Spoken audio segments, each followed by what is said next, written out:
and I quote, "You have to dominate. If you don't dominate, you're wasting your time." He made clear this is a war, us against the protesters. Of course, he was probably especially angry after we all found out that he had retreated to the White House bunker the night before. That same afternoon, overwhelmingly peaceful protesters gathered at Lafayette Square Park. At Lafayette Square, Park Police, National Guard, and other law enforcement lined the perimeter of the park. Then, around 6:30, nearly a half hour before DC curfew would take into effect, the Park Police and their law enforcement partner suddenly moved in on the protesters. Peaceful protesters, innocent bystanders, and members of the press were all caught up in a chaotic barrage of shields, batons, horses, projectiles, and tear gas.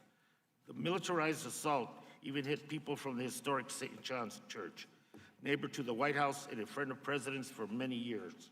Clergy and church staff who were handing out water were reportedly pushed off their own patio by officers. Once everybody had been forcibly expelled from the so-called battle space, the world witnessed something even more incredible.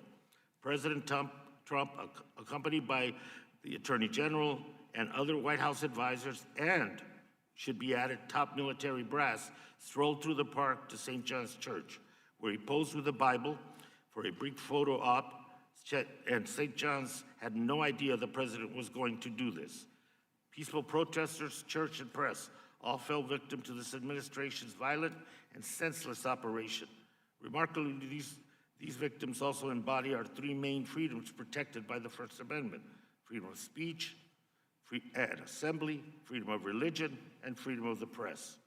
The Trump administration is still scrambling to explain how this happened, often contradicting itself. Ample video evidence and the accounts of people at the scene, people who felt the batons hit their bodies and the chemical munitions burned their eyes. We are fortunate to have some of those people here as witnesses today, as well as the bishop who presides over St. John's Church itself. I want to thank all of you for giving of your time to help us answer the many questions still surrounding this indefensible attack on our own people and our basic freedoms. I now would like to turn to the ranking member, Mr. Bishop, for his opening statements. Mr. Bishop, you're recognized. Thank you, for wherever you are. I know that when Democrats were in the minority, they used to object to some of the titles on which we gave our hearings. You guys have learned very well from that. I appreciate that. Not only, is that better?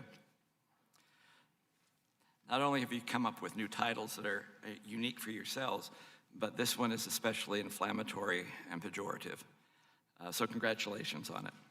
There are issues that need to be discussed. That said, we have serious issues to address in the present, and we'd be selling our society very short were we to ensure, without ensuring that there is full truth as to what is going on that is recorded in our history, not just a myopic and biased view. And unfortunately, that means that this hearing, as far as understanding the truth of what went on and coming up with a good history, is going to be invalid. Two of the witnesses that we'll be hearing today are involved in litigation or investigations and are here even before any of that stuff started, which may be legal, but it's quite highly questionable.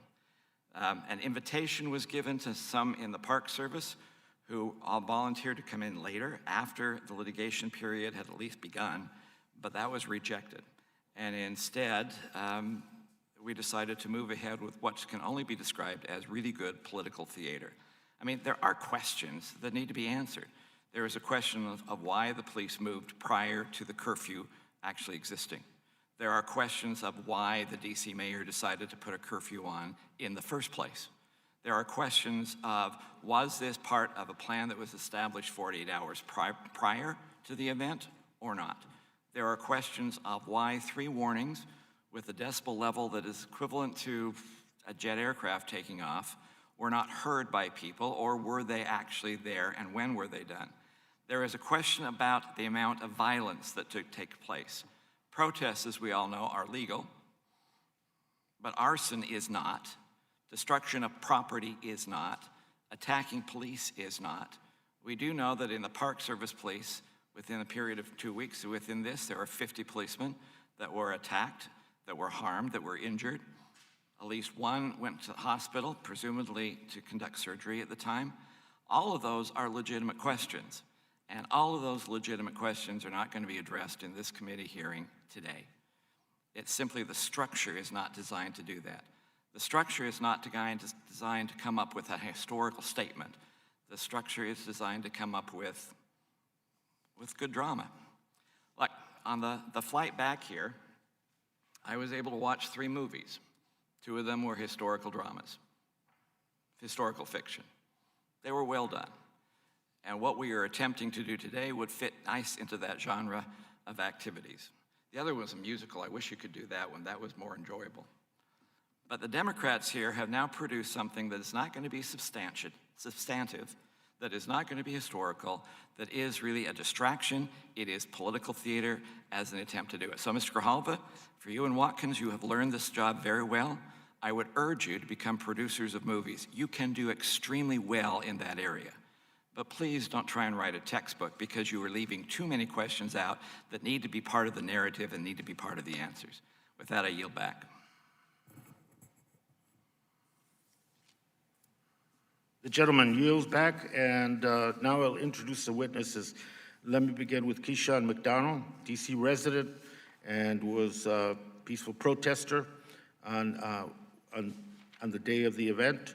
Let me remind the witnesses that under our committee rules, they must limit their oral statements to 5 minutes, but that their entire statement will appear in the hearing record.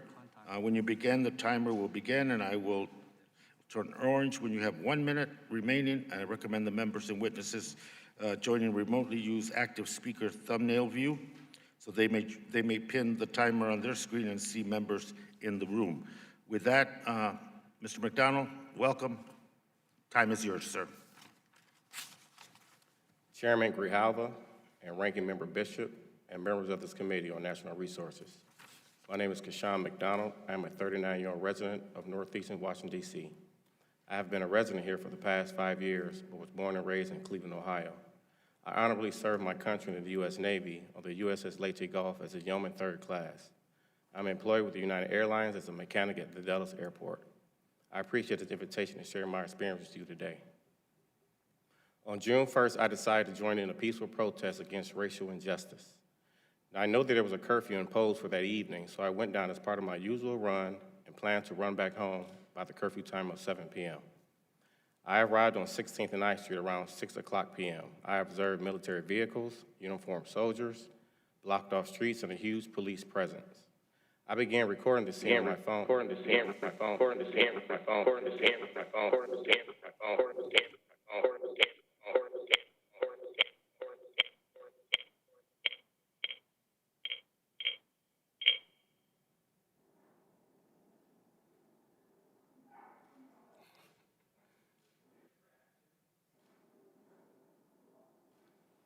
Mr. McDonald, we can try to continue again, if you don't mind. Say that again. Okay. I around 16, I observed military vehicles, uniformed soldiers, and blocked off streets and a huge police presence. I began recording the scene from my phone, primarily because I wanted to record this moment in history. Secondly, for my safety, because Trump had made threats of ominous weapons and vicious dogs to be used on protesters. I walked from 16th and I directly towards Lafayette Park and observed a huge group of diverse, peaceful protesters chanting for George Floyd and for change. It was an overwhelming experience, and it was powerful to be a part of it. The chanting continued around 6:25 p.m. when officers started approaching us as we stood on the north side of Lafayette Park along the fencing. The officers stopped for a few minutes, about 10 to 15 yards away, then they moved closer as if we were posing a threat, which we were not. They got directly in front of us to the point we could have conversation with them. They got very close to us in a threatened kind of way. They gave no instructions, and it just showed a force. We stood our ground. We told them we were peaceful and we wanted no trouble. We were met with silence. At no time did I hear any instructions to move, and if we did hear instructions, I would have moved. I'm sure the crowd would have moved because we were very peaceful during the entire time before we were attacked. Right before 6:30 p.m., I observed a line of police in riot RoboCop gear coming in from my left. Now, at this point, the soldiers were communicating, but it was yelling, move, move. They were not walking. They were pushing and running towards us with their shields, and people started to panic. A world of confusion ensued. I could not really understand what was going on, why they were responding in that manner, seeing it was way before curfew, 30 minutes before curfew. I observed a black male fall to the ground, and protesters circled around him and demanded police stop so a medic could assist him. The officer stopped briefly on the south side of St. John's Church. We grabbed the male and started to retreat. The police started throwing tear gas and flashbangs, fast grenades at us for no reason. We were retreating. We didn't need any help retreating. Using weapons on us was ridiculous. It just made the situation dangerous. Even before the officers charged us or fired their weapons, it had been peaceful. This is the most important block in the world. We are in front of the most powerful governing house in the world. It's citizens who are being attacked by their own government just for asking and protesting for change. I was scared, confused, and angry.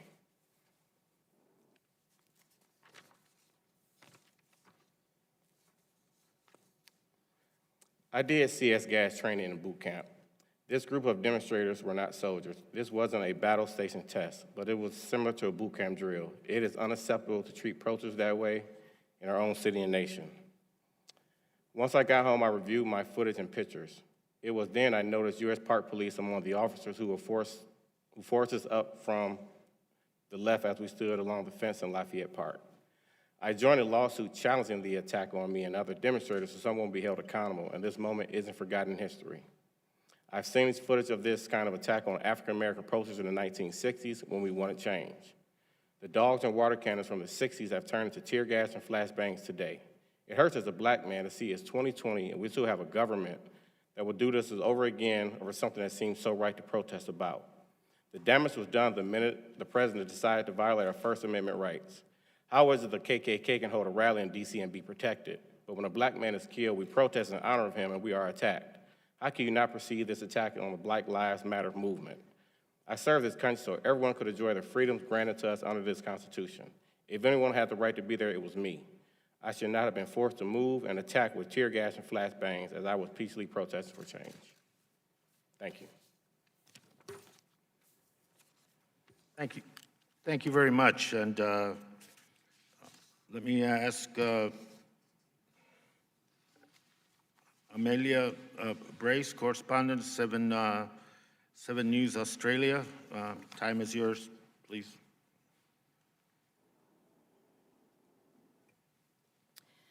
Thank you, Chairman Grijalva, Ranking Member Bishop, and members of the committee for the opportunity to speak today.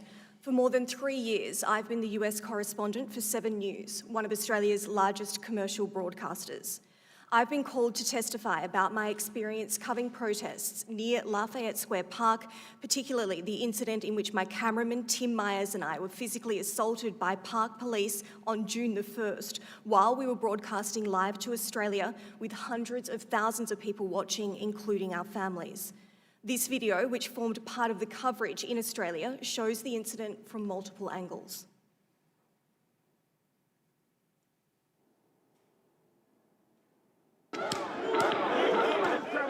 Police begin their attack. We've just had to run about a block as police moved in. We've been fired at with rubber bullets. My cameraman has been hit.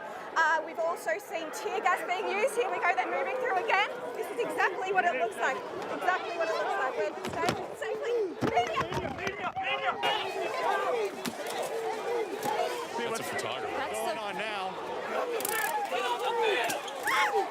Hit with a shield in the stomach, a punch to the lens. Another officer lashes out with a baton as we run, trying to get out of an early surge. You heard us yelling there that we were media, but they don't care. They are being indiscriminate at the moment. They chased us down that street, and as you see, they were firing these rubber bullets at everyone. There is tear gas, and now we are really surrounded by the police, and you really saw the way that they dealt with my cameraman, Tim. They're quite violent, and they do not care who they're targeting at the moment.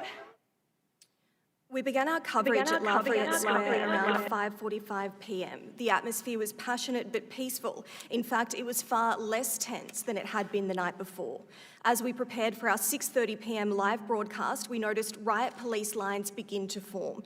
We were not alarmed by this sight, as it initially resembled the enforcement of curfew the night before, and we still had more than half an hour before this curfew was due to take effect. Regardless, members of the media were exempt from curfew restrictions. We did not hear any warning from law enforcement that the area was to be cleared or that the curfew would be enforced early. Suddenly, the police line surged forward. We moved back along with many protesters. Police lining the park used automatic weapons to fire non-lethal rounds. Tim was hit with a projectile in the back of the neck and our equipment was damaged. After this first surge, we took cover behind a tree as Tim tried to get the now damaged live transmitter working.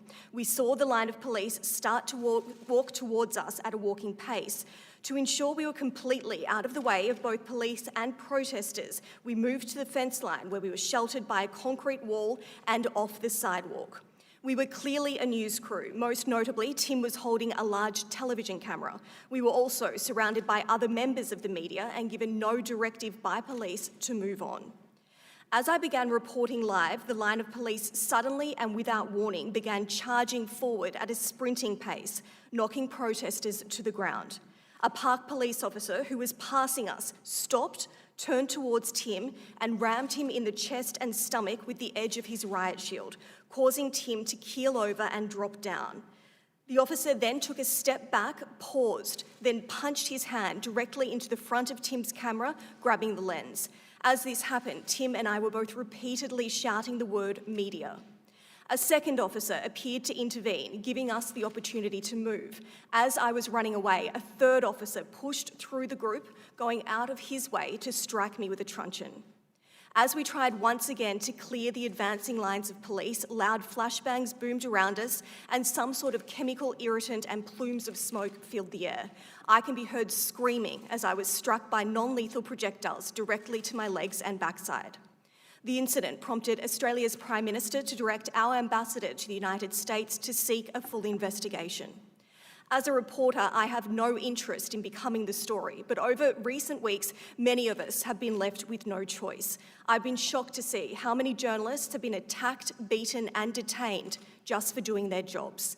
Covering protests does carry unavoidable risks, but the media's role is essential. We don't just have a right to be there, we have an obligation. As Australian journalists, we are the eyes and the ears of our people, in this case, witnessing civil unrest in the capital of our most powerful and closest ally. It is crucial to democracy that journalists be allowed to do their job freely and safely, and that is certainly something we should expect in the world's greatest democracy.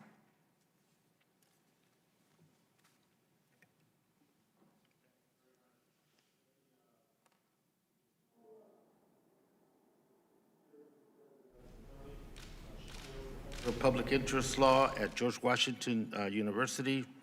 Professor, time is yours, sir. Thank you, Mr. Chairman, Ranking Member, members of the committee, for the honor of appearing before you today to talk about the controversy of the clearing of Lafayette Park. For roughly 14 years, I was one of the lead counsels in the World Bank protest litigation that produced the guidelines and case law currently applied in mass demonstration events like the one in Lafayette Park. Much of that litigation centered on the mass arrest of hundreds of individuals in Pershing Park, which is not far from Lafayette Park, in 2002. I appear today in the hopes of offering some legal perspective on the governing standards that apply in these cases and also the facts that a court would likely look at in reviewing these allegations, which are quite serious. In appearing, I should disclose that I have previously discussed this matter. I criticized the level of force used to remove the protesters from the area and called for a congressional investigation into the operation.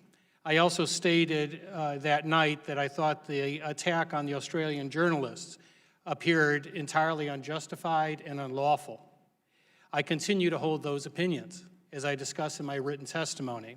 My written testimony looks at the motivation, the authority, and the means used in the operation. 2 points on nomenclature. I refer to the operation as the clearing operation to establish the perimeter to create the fence line. This process appeared to take about 22 to 26 minutes from the timelines that I've reviewed. But as this committee has in the title of the hearing, as the chairman did in his opening statement, we're all referring to Lafayette Park or Lafayette Square Park. Obviously, we're not talking about just the park itself. The protesters had been removed from the park. There was a temporary fence line. Most of the activity occurred on H Street, and some of the protesters were pushed back to, I believe, I Street. The park police has argued they were creating this perimeter so they could establish the fence line. But obviously, when we talk about Lafayette Park, as with the title of this hearing, we're talking about a larger area. And by the way, that is an area of what I think would warrant congressional review of how far those protesters were pushed back and why. As to the photo op allegation, that goes to the motivation behind this operation. I won't dwell on that much. As my testimony indicates, this may be a case where correlation does not mean causation. There has been a number of statements and timelines presented that indicate that the plan to clear the park, create the fence line, was in fact proposed 2 days earlier. It was submitted on Sunday night, I believe. It was approved in some form on Monday morning. An order went out around 2. The National Guard apparently was delayed in arriving that pushed that operation past 5, and there was a delay in the fencing material. So whether all of that is true or not is exactly why we need a congressional inquiry, and that is an area that I would encourage the committee to look at. In terms of the order itself, just because there was damage and there was violence the day before does not mean that an order is per se lawful or that it was done in a lawful way. In the World Bank protest litigation and other cases, we've established guidelines that you must have 3 audible warnings that are spaced apart. You must also give ample opportunity for dispersal. In the World Bank case, we had the encirclement of everyone in Pershing Park Freedom Plaza. So even if they had been given those warnings, which they weren't, they wouldn't have been able to remove themselves.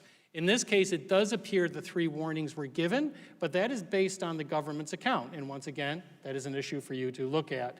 It also does appear that protesters could remove themselves because they weren't encircled. However, if you look at these films, there was a very rapid approach of the line to the perimeter line, which is beyond the fence line. That line was brought back to the fence line later. That rapid pushing forward is something that's a legitimate question for this committee to ask. That is, was there enough time? Was it necessary to use the level of force that it did? On the level of force, as my testimony goes through in detail, courts have largely deferred to an objective, reasonable officer in determining what force should be used. This comes out of the Graham case. It's called the Graham analysis. I point out that a number of district courts have ruled recently against the use of tear gas and pepper spray. And as I say in my testimony, that distinction between tear gas and pepper spray is really not that essential because courts tend to group them together. The important question is, was there a reasonable use of those devices? My summary ultimately concludes that the order to clear the park is probably going to be held as lawful, that the government does have the right to clear the park. Whether the means used to clear the park were lawful is something that this committee and other committees may be able to shed some light on. Many courts would express concern over the rapid escalation of force, particularly in a protest involving police abuse allegations. And for that reason, I compliment Congress in looking into this. I'd be happy to answer any questions on the legal aspects should members have those. Thank you. Thank you very much, and let me now ask our last witness, the Right Reverend Mariann Budde, Bishop of the Episcopal Diocese of Washington. Bishop, the time is yours. Thank you. Thank you, Chairman Grijalva, Ranking Member Bishop, and members of the committee. Thank you for the opportunity to testify today. As you said, my name is Mariann Budde. I serve as Bishop of the Episcopal Diocese of Washington, which counts among its parishes St. John's Lafayette Square. I appear today to express my deep concern about the events of June 1, when our government resorted to acts of violence against peaceful protesters and prevented clergy and lay members of the church from exercising their ministry on the grounds of St. John's. We in the Episcopal Church believe that the issues of racial and social justice are core tenets of the Christian faith. The Bible teaches that all human beings are created in the likeness and image of God. As children of God, all are to be treated with equal dignity and respect. Embedded in our nation's history and institutions is the shameful abuse of Black Americans and other persons of color, justified by the sinful notion of white supremacy, that whiteness is the human standard from which all other human beings deviate and are somehow less human, less worthy of equal treatment. And as Christians, we are called by God to rectify that injustice. Our faith compels us to join those around the country and the globe who have engaged in nonviolent protest, to call for an end to racist policies and practices, and to say clearly with one voice that Black lives matter. Now, for Episcopalians, the issue of racial justice is a shameful part of our history, for we were once the church of slave holders. And like the White House, St. John's Lafayette Square was built with enslaved labor. Yet throughout our history, our noblest members have fought for the liberation of the enslaved, full human and civil rights for all people, and to be a church that welcomes all. We have and continue to struggle to come to terms with our racist past and legacy, and that of American society as a whole. We strive to be a voice for peace and the fundamental dignity of all human beings, knowing that at our most faithful, we stand on the side of justice. And so we stand today at this critical moment. When nonviolent protesters began to gather at Lafayette Square, as a church, we decided to be present, to add our voice to the call for justice, to stand with and minister to all other peaceful protesters gathered there. This was and is for us an act of faith. Our ministry was suddenly and forcefully interrupted by government officials, first on June 1st, when the government violently cleared protesters and clergy alike from the area surrounding St. John's, and then in coming days, when the government denied us access to the church to conduct a vigil.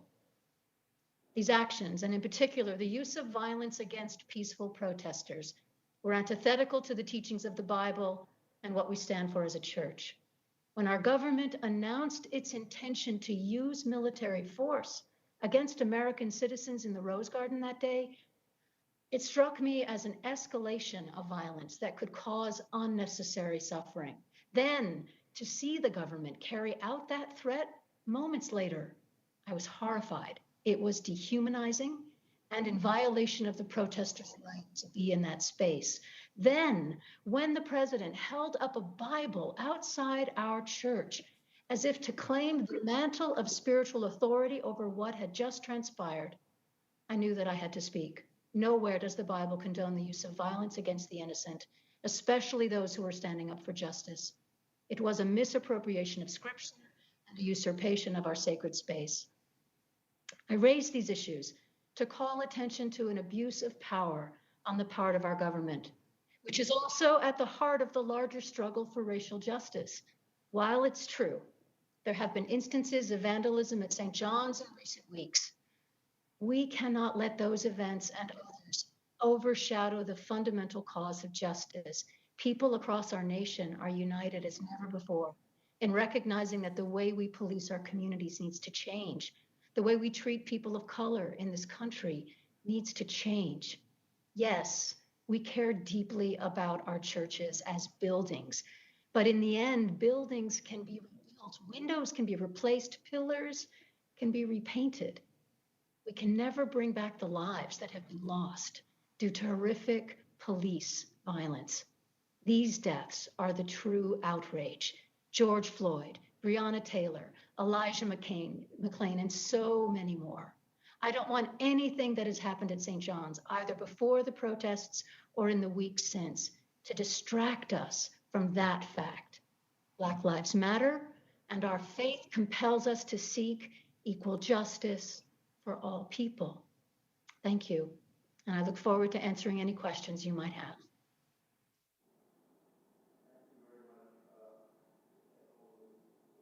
Your testimony. Let me now turn to the questions and recognize Mr. Huffman for any questions he might have. Thank you very much, Mr. Chairman, and thanks so much to the witnesses for great testimony. I want to begin by taking issue respectfully with the ranking member's mocking of the title of this hearing. The hearing is titled, "The U.S. Park Police Attack on Peaceful Protesters at Lafayette Square." That is not dramatization, that is fact. That is exactly what happened. And if there was a shred of evidence to support the gaslighting counter-narrative that we've heard from this administration, I would think that the gentleman across the aisle would have called a fact witness to offer that narrative. We got a very thoughtful explanation of the legal framework from Professor Turley. Thank you, Professor, for that. We didn't get any fact witnesses to support this gaslighting, and I think that speaks volumes. Before we get into further questions, I want to express my disappointment that at least so far, our friends across the aisle apparently no longer have the same concerns about heavy-handed police tactics, militarization, and other police abuse by Department of Interior agencies, concerns they used to speak passionately about when Barack Obama was president. Apparently those concerns disappeared when Donald Trump became president, but some of us are old enough to remember the hearings that the Republican majority held in 2013 and 14, entitled, and now we are talking about those incendiary titles we used to see, entitled Threats, Intimidation, and Bullying by Federal Land Managing Agencies. And at the time, one of our Republican colleagues described, I quote, "These type of very heavy-handed SWAT-like teams with non-DOJ agencies being used as the tip of the spear for federal law enforcement."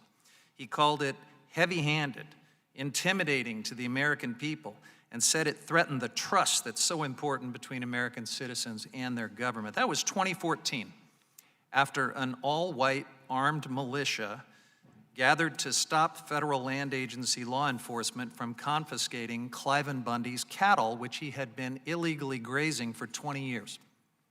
Law enforcement backed down because of that heavily armed militia protesting. But at the time, and then again in 2016, during the armed occupation of the Malheur National Wildlife Refuge in Oregon by a similar group, an angry, white, heavily armed group of protesters, we heard a very different tune about federal policing tactics from congressional Republicans. Some of them introduced legislation to eliminate law enforcement authorities from the BLM and the Forest Service on the grounds that these agencies were, quote, armed to the teeth.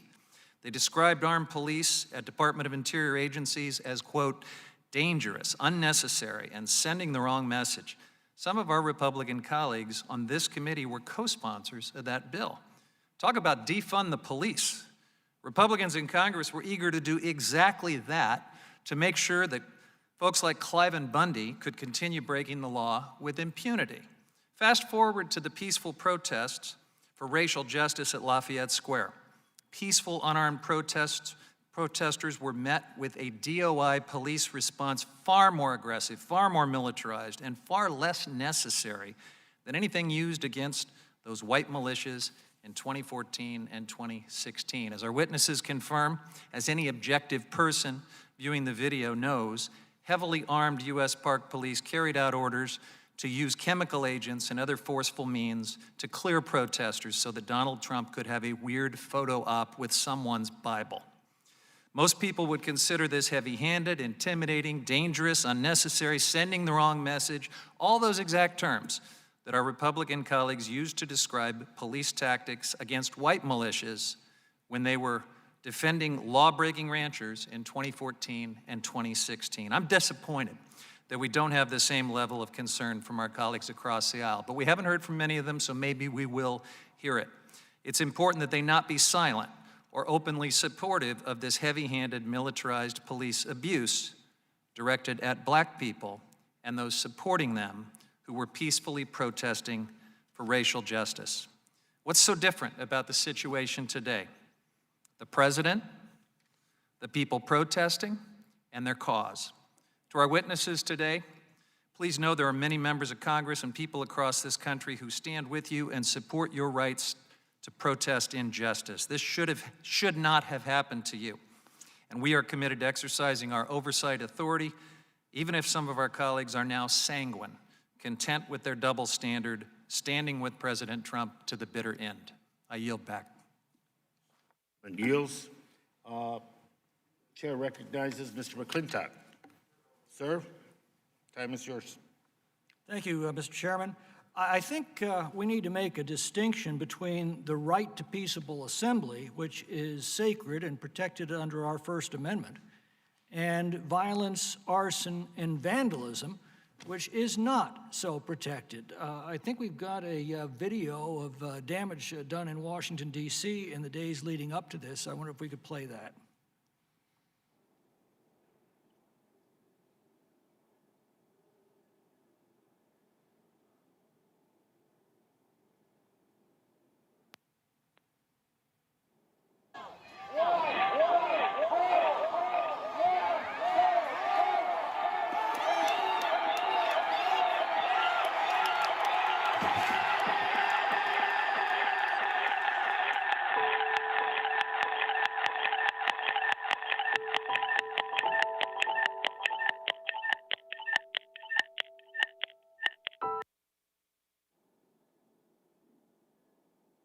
Yards away from the front of the White House.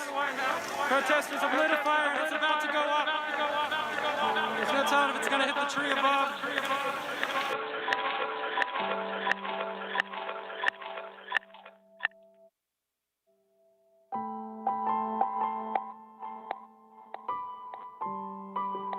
As soon as those cops then step over that man and start shooting at us, then you're going to be upset. But we're sitting here antagonizing. That's not a protest. That's a riot. That's a riot. That's a riot.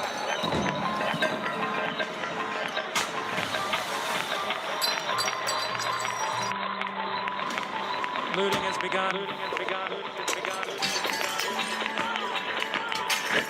In Washington, D.C., just a couple of blocks from the White House. Looting is not a problem. It's a part of rioting, but like, it's coffee shops. They didn't hurt nobody. It's not a big business.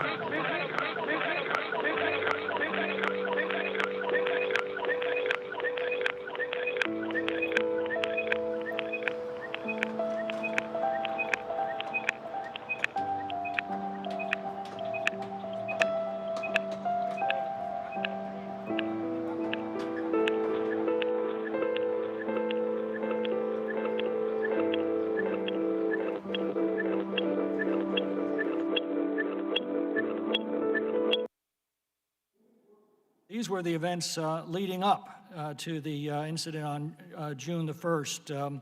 The Secretary of Interior describes the situation they were facing thusly. Beginning on Saturday, May 30th, 2020, the U.S. Park Police were under a state of siege and routinely subject to attack by violent crowds. The incidents are numerous and include U.S. Park Police officers having their police cars vandalized, being subject to bombardment by lighted flares, Molotov cocktails, rocks, bricks, bottles, and other projectiles, and physical assaults so violent that to date over 50 area law enforcement officers have been injured, to include one U.S. Park Police officer so violently attacked that he required emergency surgery. To describe what happened in Washington, D.C. as mostly peaceful protests, I think is a lot like describing Scott Peterson as a mostly faithful husband or Al Capone as a mostly law-abiding businessman. Professor Turley, what are the responsibilities of peaceful protesters when a protest turns violent? Thank you, Congressman. The way that the courts have addressed this is that they recognize that these protests are, in fact, the display of a First Amendment right of free speech. However, The courts have said that areas can be cleared for unpermitted demonstrations if warnings are given and they are not heeded, as long as the demonstrators have an avenue by which to exit, which didn't occur. Let me ask you this. What are the responsibilities of truly peaceful protesters when an assembly's been declared unlawful?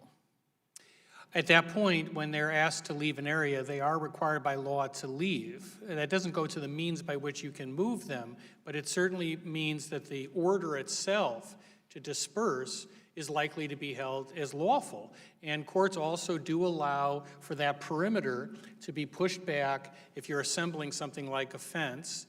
How far that perimeter should be established, the courts look at. They often look at, for example, the park police often establish the parameter. And that would be a legal question to be examined by the courts. What course of action would you recommend to Congress?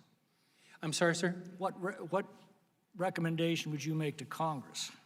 I think that Congress needs to ask a number of questions. I've listed 10 that are standard questions that are used in protest cases, including the essential evidence that we often look to, things like running resumes to determine what orders were given and when. I encourage Congress to do that. They also should take a look, as a court will, at the level of damage and violence on the other side. The government has argued that 100 officers in the area had been injured, and the park police say that 50 of their own officers had been injured. That's a very high level of injury rate for law enforcement. Thank you. Thank you. Let me ask Mr.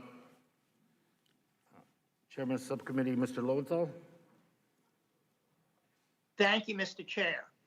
And I want to thank all the witnesses for attending, taking their time to share their experiences while they were there. You know, I worked before I came to Congress and was an elected official as a community organizer and also as an activist in my community. And I know that there's a certain amount of risk that's always involved when you stand up for what you believe is right, for protesting, for speaking out. So my question is to each of the panelists, first to Mr. McDonald, why did you feel that it was worth that risk to be at Lafayette Square that day, and why was it important for you to be there? Well, George Floyd was just 46, 47 years old, and I'm 39. I'll be 40 this year. So I believe him dying it affected my life. So I just wanted to make sure I was down there and being a part of a peaceful protest to voice inequity and justice in the Department against Black people. So I felt it was my duty to be down there, and I had a chance to be down there. I never had a chance to be at another protest ever, so I took it upon my duty to go down there and make sure I was protesting for George Floyd. Thank you. Ms. Brace, as a reporter, why did you feel that it was important for you to be there that day? As I mentioned in my opening statement, it's imperative to democracy that journalists be on the ground. Journalists can't work remotely. We can't see what's happening on the front line of an incident if we're standing a block away. So in order to fulfill our role in democracy, we have to be standing right in the middle. So I think where we were was incredibly important in terms of telling the story of what happened that day. Thank you. And Bishop Budde, while you were not physically present, you were supportive of people in your diocese who were there, and you've spoken out here and today and publicly about it. Why was it important for them to be there, and why was it so important for you to speak out? The issues of racial equity and justice are fundamental to the Christian faith, and they are of primary importance now in our country when the inequities, particularly in policing, have become so blatant. To be honest, I couldn't have stopped my members from coming because they were so determined to add their voice and their presence to the gathering of nonviolent protest. What we wanted to do as well was to acknowledge our presence, to stand with people, and also to offer whatever we could to ensure greater safety, providing hand sanitizers and water and masks even to make sure that whatever we did contributed to the public good while we were making our statement in support of a change in racist practices and policies. Well, I want to thank all of you for sharing your stories and why you were there and your motivations for being there. All of this, which is protected under the Constitution. I have also very important questions about the events for the administration. And I'm very concerned that no one in the administration has shown up today to answer the questions. But Mr. McDonald, Ms. Brace, Bishop Budde, I want to thank you for standing up for what is your constitutional right to stand up for, and for standing up for just what is right and just today. And I'm glad that you spoke out on June 1st and that you're speaking out today. I really appreciate your testimony. And with that, I yield back. The gentleman yields back, and let me turn to the ranking member, Mr. Bishop. Thank you, and I was grateful to see Mr. Lowenthal by video there. And in comments that I was doing, unless you're trying out for the role of Grizzly Adams, I expect you to be without a beard when you come back here. Deal? Maybe. Almost a deal. Whatever. I'll Whatever. take All right. that So, and ask you to grow a beard. You would be enthralled with it. So, look, in light of the statements that were made by Mr. Lowenthal, Mr. Huffman as well, even though the administration was willing to come and testify but was not necessarily allowed in the timeline that the Democrats decided to do, let me ask at least to put into the record to give some element of balance to this. First, a statement by the Park Police. This is by Chief Moynihan, detailing what he was doing into, which includes the fact that 50 police were injured, and it verifies that there were 3 warnings that were issued at that time. Also, a statement by the National Park Service that goes into the memorials and statues that have been vandalized in recent weeks, as of last week anyway, for the MPS, especially here in the District of Columbia. And if I could ask unanimous consent to have those placed in the record? Without objection, so ordered. Thank you. And I also I would have appreciated the questions of Mr. Huffman, but there weren't actually questions. The 2 issues that he mentioned that took place back in the West were dismissed legally because of excesses by the prosecution of the Park Service at that time. I admit that, which is the question that we have at hand here, which unfortunately this hearing will not go to because we do not have any of the administration witnesses allowed to be here which could answer those. But we do have you, Mr. Turley, and I appreciate your willingness at short notice to come in here and try and be an impartial voice, or at least a voice that is set aside from personal involvement within this particular situation. Actually, you're the only one that's doing that. So let me just go about the concepts of protest. We know that the First Amendment guarantees every citizen the right to peaceful assembly. Can you define what that peaceful assembly would look like, very briefly? Well, peaceful assembly means that you cannot be stopped from appearing in a demonstration, a protest, a gathering, and particularly in speaking against the government, as long as you comply with the federal and state laws. It does not give you a license to violate laws. It obviously doesn't give you a license to commit arson or any other crime. It also does not give you a license to be in an unpermitted space if you're given warnings and opportunity to leave. That's the position of cases like Barnum and Chang that I go through in my testimony. So, and what you did is you simply elaborated where there is a constitutional limit that can be placed on those particular rights. There are limits on, there are no absolute rights in the Constitution, and the courts actually have handed down some really, I think, quite profound opinions on this. The Supreme Court has talked about how important it is to give a breathing room to free speech and protests, but has also said that this is not an absolute right. This is a right that is enjoyed within the confines of federal and state law. So I think you did this in your opening statement and also in your written testimony, but in like 15 seconds or so. Can you just re-identify the facts, the conditions that would legally permit law enforcement to disperse an assembly, like happened on 8th Street. Right. The park actually had been, the day before, the park police had already cleared the immediate park area. When we talk about Lafayette Park, we're talking about a larger area now. And the question was, can they push forward that perimeter in order to establish a fence line? In my view, a court is likely to find that order to be lawful because of the degree of property damage, the injuries to the officers. That order is likely to be upheld. The question is the means used. Was this done properly? All right, and let me go into that specifically. Right. Because there is the allegation floating out there that this was done for a photo op. I think you mentioned something in there. Can you make a firm connection between the actions and the photo op opportunity? Or were they things that just happened to be in a similar time frame?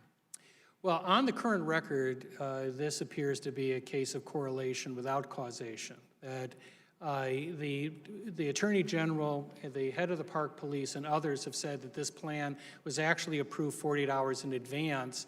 They've presented evidence that the operation itself was delayed because of the fencing and reinforcements that were brought forward, and they have denied knowledge of the photo op when these orders were given.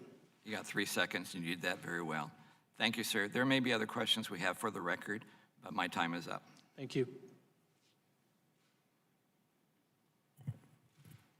Let me recognize Mr. Gallego, Chairman of the SCIP Subcommittee. Mr. Gallego. Thank you, Mr. Chairman. And for the record, I actually have been pepper sprayed. I've done gas mask, all for training in the military, by the way. Pepper sprayed, gas mask training numerous times, probably like 8 times in my life, as well as I have had riot control training with the United States Marine Corps. So I do have some experience both in the uses of batons, formations, as well as the most important thing that they also taught us is de-escalation. Mr. McDonald, what was your MOS when you were in the Navy? I was a yeoman. Say again? I was a yeoman. Okay. What type of training did you receive in terms of, if any, in terms of dealing with civilian situations? We didn't really deal with de-escalation. This was 1999. We didn't have a... Okay, good to know. Well, thank you, first of all, for your service, and thank you for participating in the Black Lives Matter protests, because it does matter. Yes. Mr. Turley, you talked about the legality of the park police being able to clear the area. Do you have background in the necessity or the requirement of de-escalation? Well, there is training on de-escalation. My only background is, as I know, is counsel in protest cases. Okay. I don't have your experience of dealing directly with things like these chemicals. But all departments that I know of, certainly ones I've encountered, are supposed to be trained in de-escalation. Okay.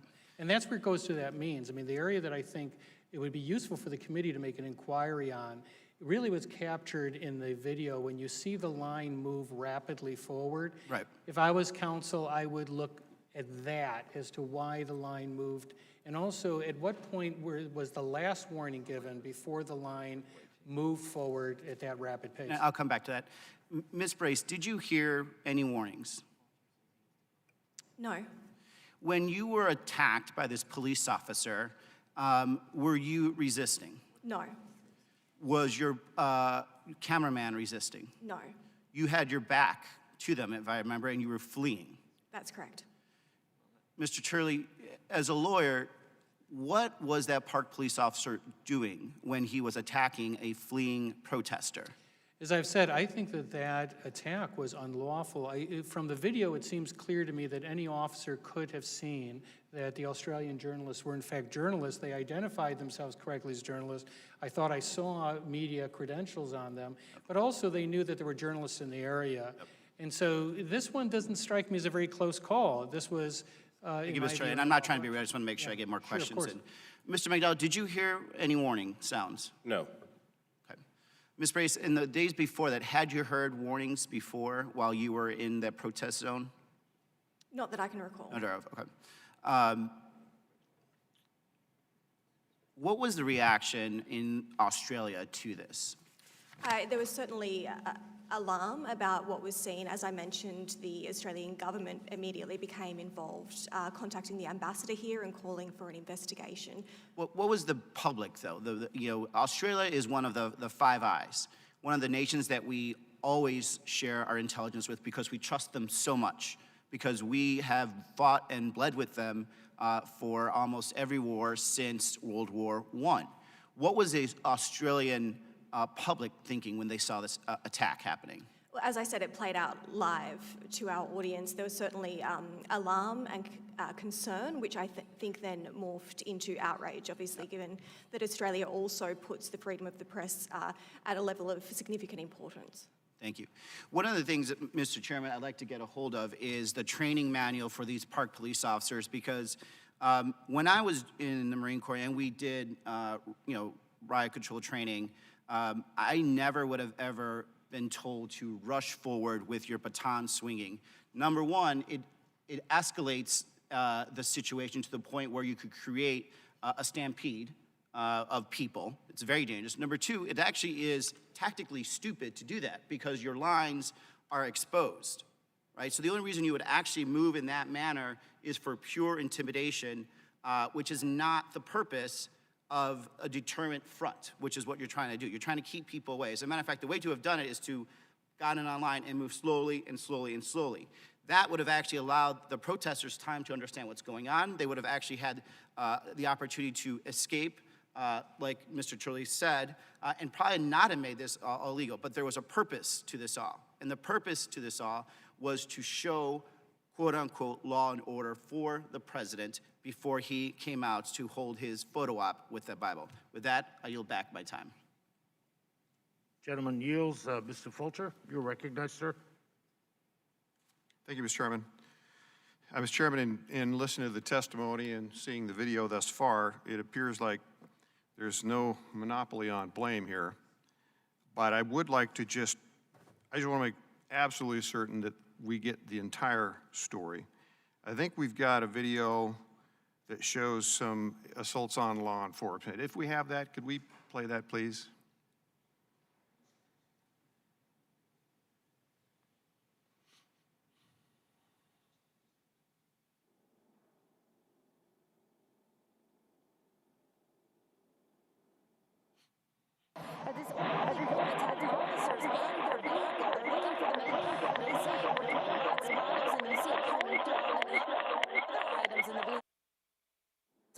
And another a man who threw a brick at helmets over their office.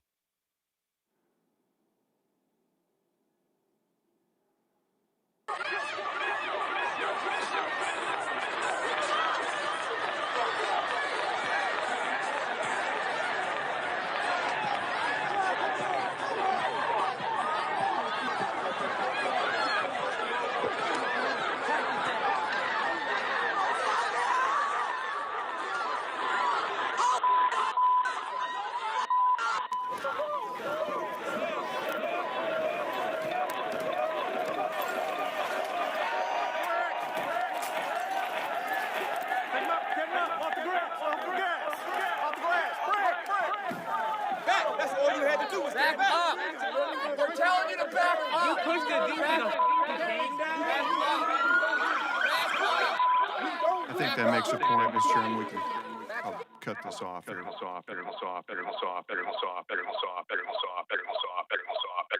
And hopefully we can solve this microphone issue.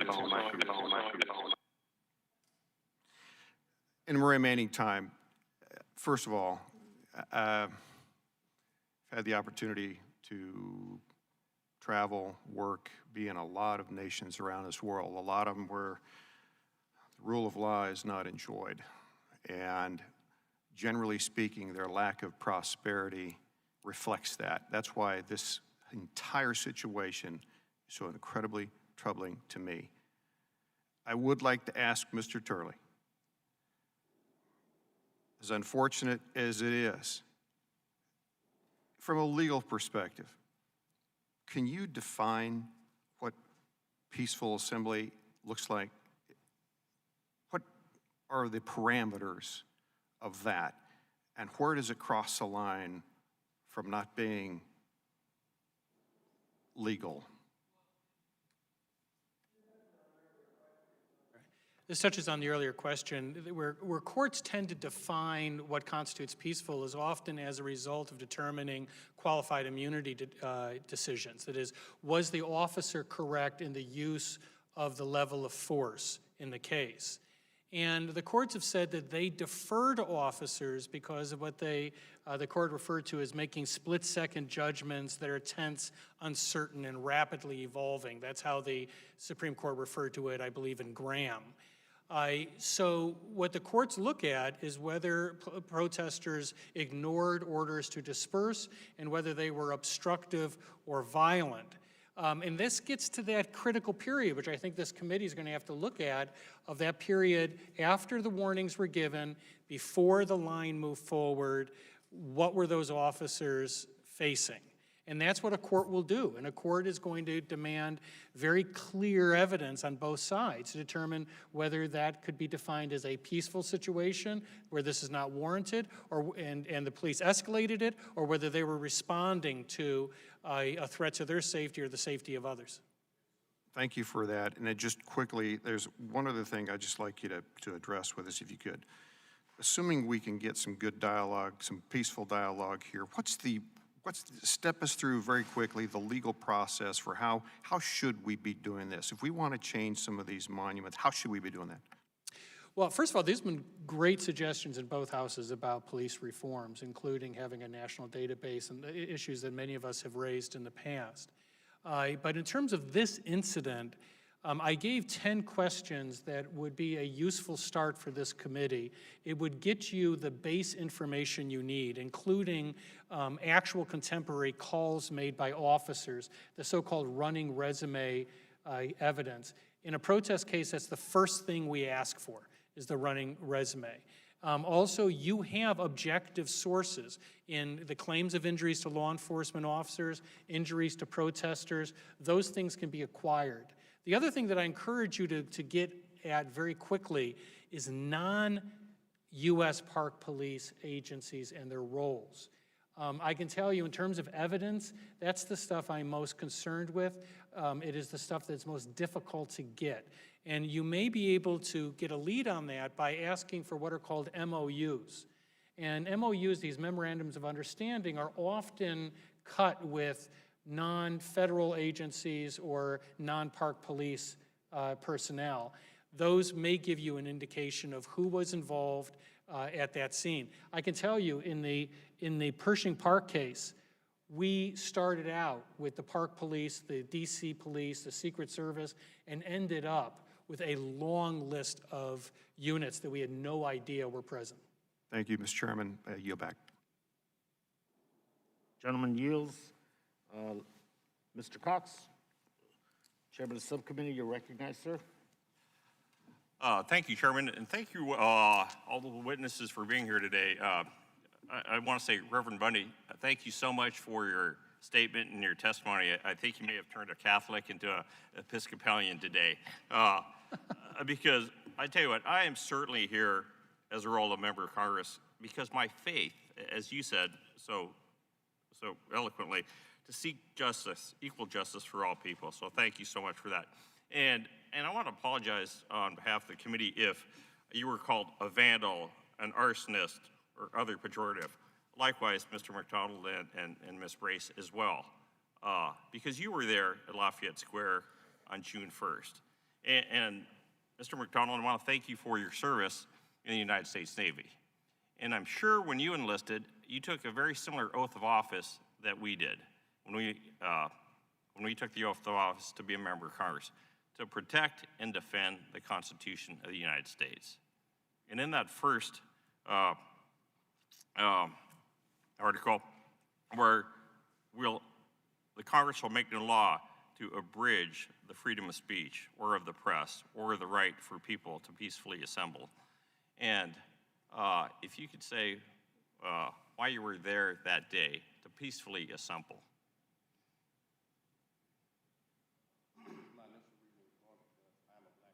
I share the same views at the Black Lives Matter movement, and everyone was down there. On June 1st, it was a peaceful protest. From the minute I got down there to the minute we were attacked, we were chanting for injustice. We didn't hear any warnings to move. And I was there strictly to peaceful protest for my voice to be heard.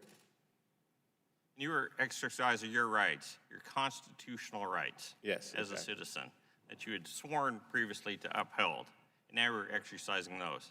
And do you feel that those were abridged that day? Can you say that again?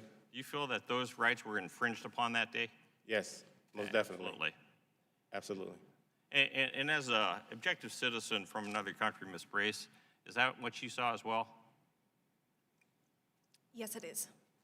You know, and I guess Professor Turley, is that I also sit on the Ag Committee, and you know, I've been taught that if something looks like a duck and sounds like a duck and walks like a duck, it's probably a duck, all right? And the idea that the White House had no idea that day that the park had to be cleared is beyond the pale. Just all of a sudden that the president is making a speech as, I'm going to do something right away, and lo and behold, the park is cleared. Would he have gone out there to have his photo op if the park hadn't been cleared? You know, what I suggest in my testimony is, first of all, I do think you need to establish that, and you can establish that. The account from the Attorney General and others is that the order the plan was approved in the morning on Monday, the order was issued at 2, there was a delay on fencing and National Guardsmen. All that can be confirmed by this committee. But that doesn't necessarily answer the question, as I raised in my testimony. What I would be more interested in, unless all those are lies, would be, was there any last-minute discussion as to whether this should be delayed? In my view, it should have been delayed. It should have been delayed to the following morning. But it's at that juncture, that twilight moment, if I was counsel, that's what I would be looking at. And also, I would be looking at whether the perimeter size pushed to I Street was impacted by anyone suggesting the needs of the photo op. All of that should be attainable by the committee. And we will look at that, so thank you so much. And we've seen video from the other side of Los Angeles and New York and Chicago, and video on May 31st and June 26th. Is that at all relevant to the peaceful protest that was going on June 1st? No, I don't think a court would take that in consideration. A court would consider what happened in Lafayette Park in the area the day before. How about the day of? No, the day of is the most important criteria. There's no question the court will be looking at the conditions. There were painters in the park. Right. There were clergy offering medical support right. and the trains. court would be, right? Yeah, the court would be looking at the kumbaya moment. I think it was the textbook definition of a peaceful assembly. Yeah, I think that the way the court would look at it is that what happened the day before justified the order to clear the park and establish the fencing, including the wider perimeter. But then the court, I think, would focus on what was actually happening at that moment as to whether the level of force deployed was lawful and reasonable. And that's where your point, I think, is a salient one. You know, and that's where I think this committee could make some real progress in defining. Thank you so much, and I do have other questions about the secret police, but we'll have to get to those on another day. I yield. Gentleman yields. Let me recognize Mr. Gohmert. You're recognized, sir. Thank you, Mr. Chairman. I appreciate all the witnesses being here. Nobody could see the video of George Floyd being killed and not be very moved. No question about that. And I greatly appreciate the Floyd family urging peaceful protests and not violence. That's not what they wanted for George's legacy. So there are important issues that need to be addressed here. Mr. McDonald, thank you for your service in the Navy to our country. I see from your statement the ship you were stationed on. How long were you in the Navy? 9 months. 9 months. Did you run into prejudice in the Navy? Racial prejudice? No, I did not. Okay. In your statement, you had mentioned that the police stopped pushing forward at the urging of protesters when a man had fallen there and was being given aid, and that they began using less lethal force. What was the difference in force before and after the individual fell? You talking about the black man that fell in my statement? Yes. Yeah, he fell, and we asked the police to stop. At that moment, they established a perimeter. Right. Maybe enough for like 10 seconds for us to get him up and move him. But the minute we got him up and moved him, they started running at us. They didn't stop to help us. But what force were they using at that time? Their batons and their shields. Baton and shield? Yes. Okay. And Ms. Brace, obviously that had to have been rather traumatic. And obviously you and your cameraman came prepared with the goggles. With your experience, you've been in a lot of protests, apparently around the world, and appreciate your coverage. And having looked back just through June 8th, apparently, just through June 8th, there had been 17 people died in incidents stemming from the unrest from George Floyd's death, including David Dorn, David McAtee, Chris Beatty, Dorian Morell, Italia Kelly. Of course, I don't know, anybody could not be moved seeing her sister saying, you know, she wasn't shot by the police. It was one of you, it was one of the protesters. When protests get out of hand, people get hurt. You're far more experienced in these type of protests. Is there a point at which you can tell this is about to turn violent at protests? You can never be certain, obviously. You can certainly feel, I guess, tension rising in protests. In saying that, I certainly have never had any reason to expect violence from the police as working press. But when things get crazy at a protest, you can't be sure, like seeing those bricks being thrown at police recently. If you're a civilian in the way, just like Italia Kelly, you may be hit by a protester's brick. It's got to be hard to tell. I saw nothing on June 1st that made me feel in any way alarmed before that line of police surged forward. Yeah.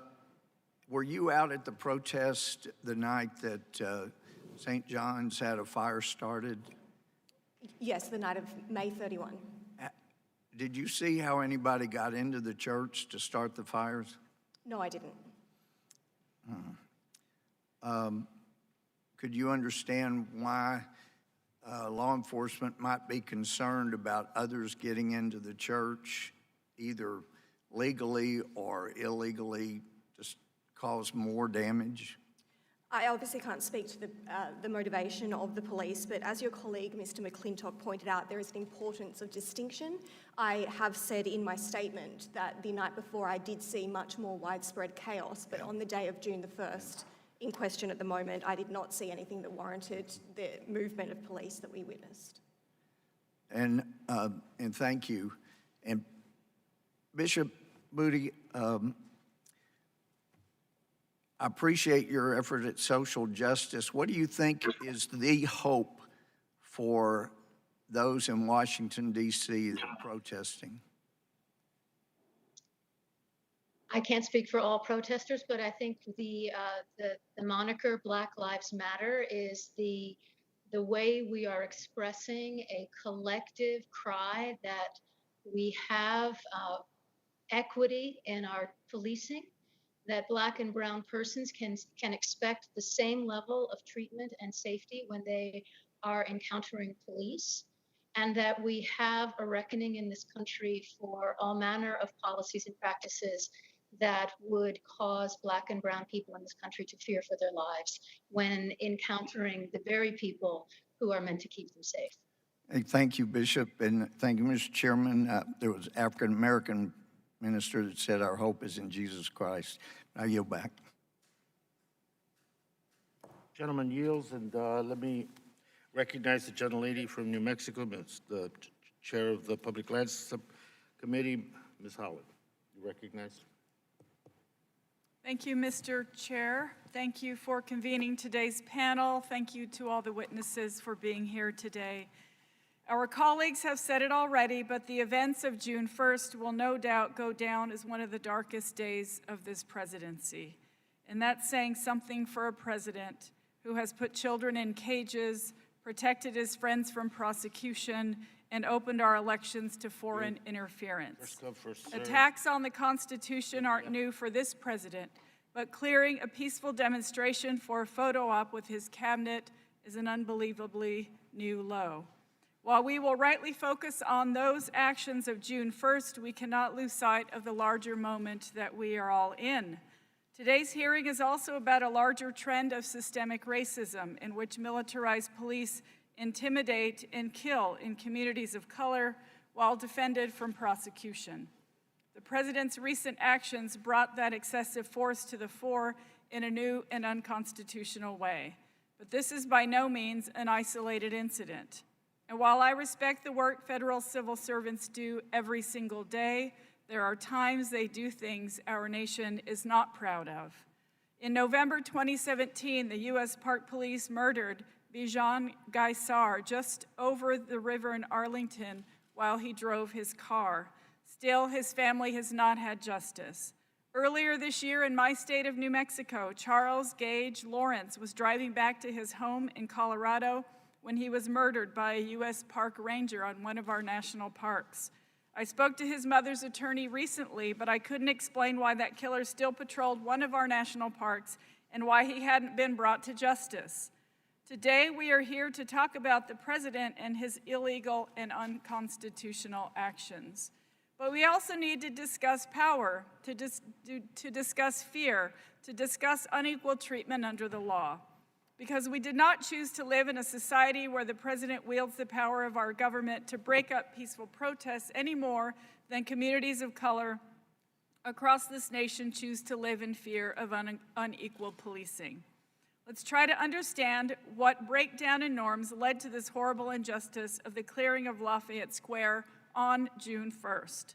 But let's also make sure we keep in mind the culture of systemic oppression that allows the same fear and power to control and kill in communities across our country. Because, as I have stated, this was not an isolated incident. Mr. McDonald and Ms. Brace, and Mr. McDonald, you can go first, and then Ms. Brace. At any time, did you see any park police or law enforcement officers stop or double back to provide medical assistance or facilitate medical assistance when somebody was clearly injured? Ms. Brace? No, I did not. And again, Mr. McDonald and Ms. Brace, do you expect law enforcement to provide basic care and or call medical assistance when someone is hurt? Yes, I do. And Mr. McDonald and Ms. Brace, why do you have that expectation? I'm sorry? Public. Again, I would expect the police to protect civilians and also working media. Thank you so much. In fact, part of the mission of the United States National Park Police is to protect lives. It is to protect lives. That's part of their mission, is to protect lives. So I appreciate all of you being here today. The Right Reverend Mariann, thank you so much for your calmness, for your heart, and for your leadership in this troubled time. I appreciate it very much. And Chairman, I yield. Recognize Mr. Westerman for your comments, sir. Questions? Mr. Lamborn? Thank you, Mr. Chairman. Let's see, a couple of my friends and colleagues on the other side of the aisle have talked about how the park police wasn't here to present any statement or facts, and yet I've been led to believe that they were constrained from being here because like Assistant Chief Monahan said in a letter to you, Mr. Chairman, that to be on the same panel with a person who is suing them in a case of active litigation would be make him legally constrained and not able to testify at the same time. So I wish you could have structured this hearing today where that was not an impediment to hearing from the Park Police. I think that would have been very helpful. And so that's what I ascribe their absence to, is the legal constraints. And Mr. McDonald, you have filed suit against the Department of Interior and other parties, haven't you, seeking money damages? Going against Trump, violation of our First Amendment rights. Okay, and that includes the Department of the Interior. The ACLU has a lawsuit I'm part of. Okay. For violation of our First Amendment rights. Okay. So, Mr. Chairman, I wish you could have structured things so that we could have heard from all of the interested parties here today. Secondly, I would like to ask unanimous consent to have inserted into the record a letter from the Fraternal Order of Police, United States Park Police Labor Committee, dated June 19th. This letter was sent to the editor of the Washington Post, but they have not seen fit to print this letter, but it explains some things from the perspective of the police on the Park Police force. Mr. Chairman, I'd like to insert this in the record. Without objection, so ordered. Okay, and then thirdly, I'd like to talk about attacks on journalists. I went to journalism school myself, so I'm not happy to hear about attacks on journalists, whether it's from police or whether it's from protesters. You know, journalists should be able to do their job. So I would like to play a video called Assaults on Journalists.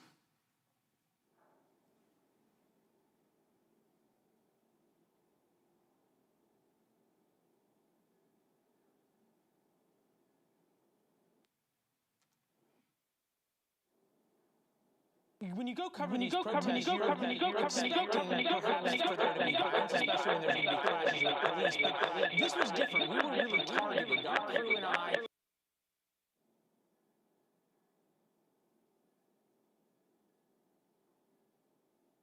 Of Lafayette Park there were 50 or 60 people who no longer yelling at President Trump or talking about that. They came out after us, chased us out, took our camera, smashed our camera, took my microphone, threw it at me, and we took a lot of body shots. It was the most scary since being chased out of Tahrir Square by a group from the Muslim Brotherhood. It was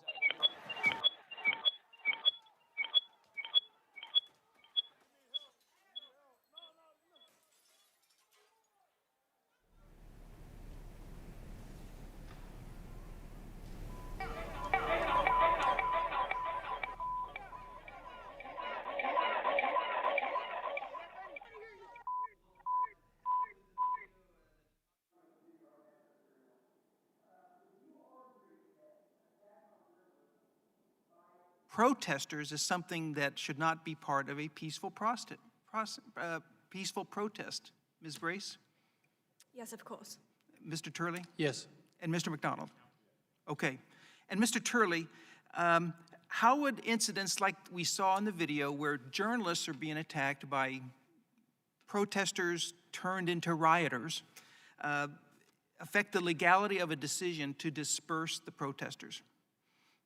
Well, any violence at the area of Lafayette Square is going to be considered by a court as a part of the justification for expanding the perimeter, for setting up the fence, for clearing the area. There was a high level of violence that was being reported by the Park Police. 50 officers is a lot of officers to be injured, I got to tell you, in a protest case. And if it's as high as 100, that's pretty high. And there was obviously some arson, there was damage to property.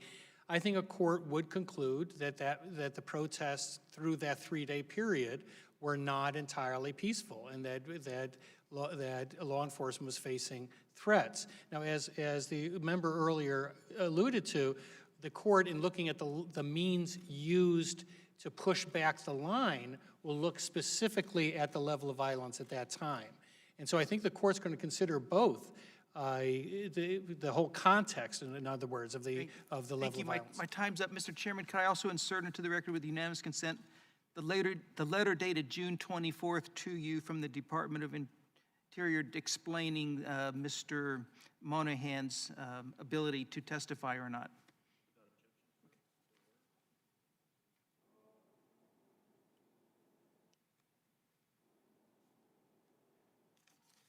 Let me recognize Ms. Napolitano for her questions. Thank you, Mr. Chairman. I've got a question for Ms. Brace. Ms. Brace, did you have a lanyard with the media in big words identifying you as media? We couldn't hear the question. I'm sorry, could you please repeat that question? Did you have an identification in the front with a lanyard identifying you as media? No, we don't like to wear press passes around our necks for safety reasons. Okay. Did you hear them use a bullhorn to disperse people at all? No, I did not.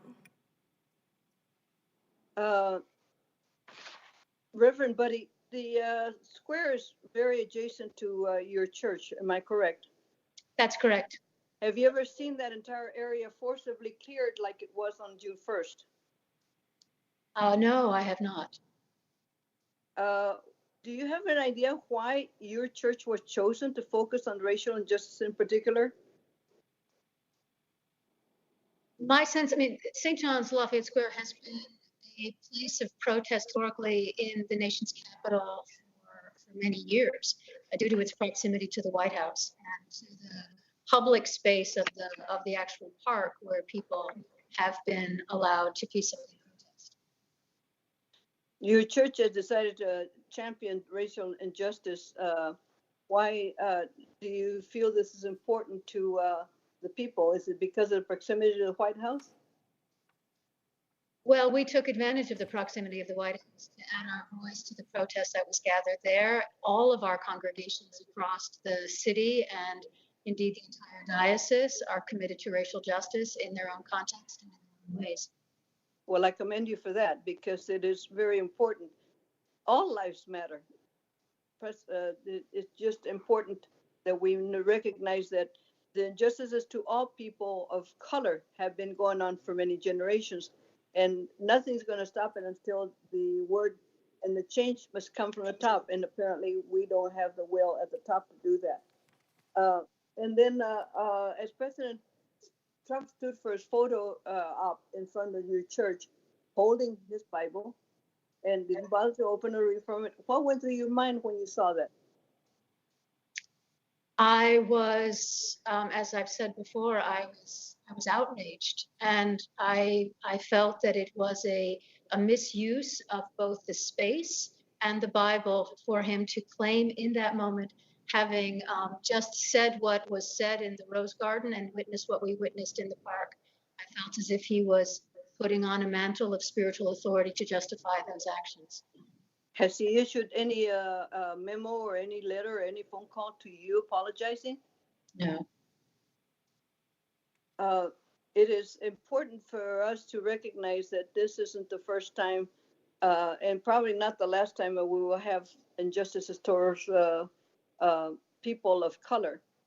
What do you think that the government must do to anybody to start the motion to rectify this, to instruct officers at the top level and the work to come down for a change in attempting to deal with racial issues?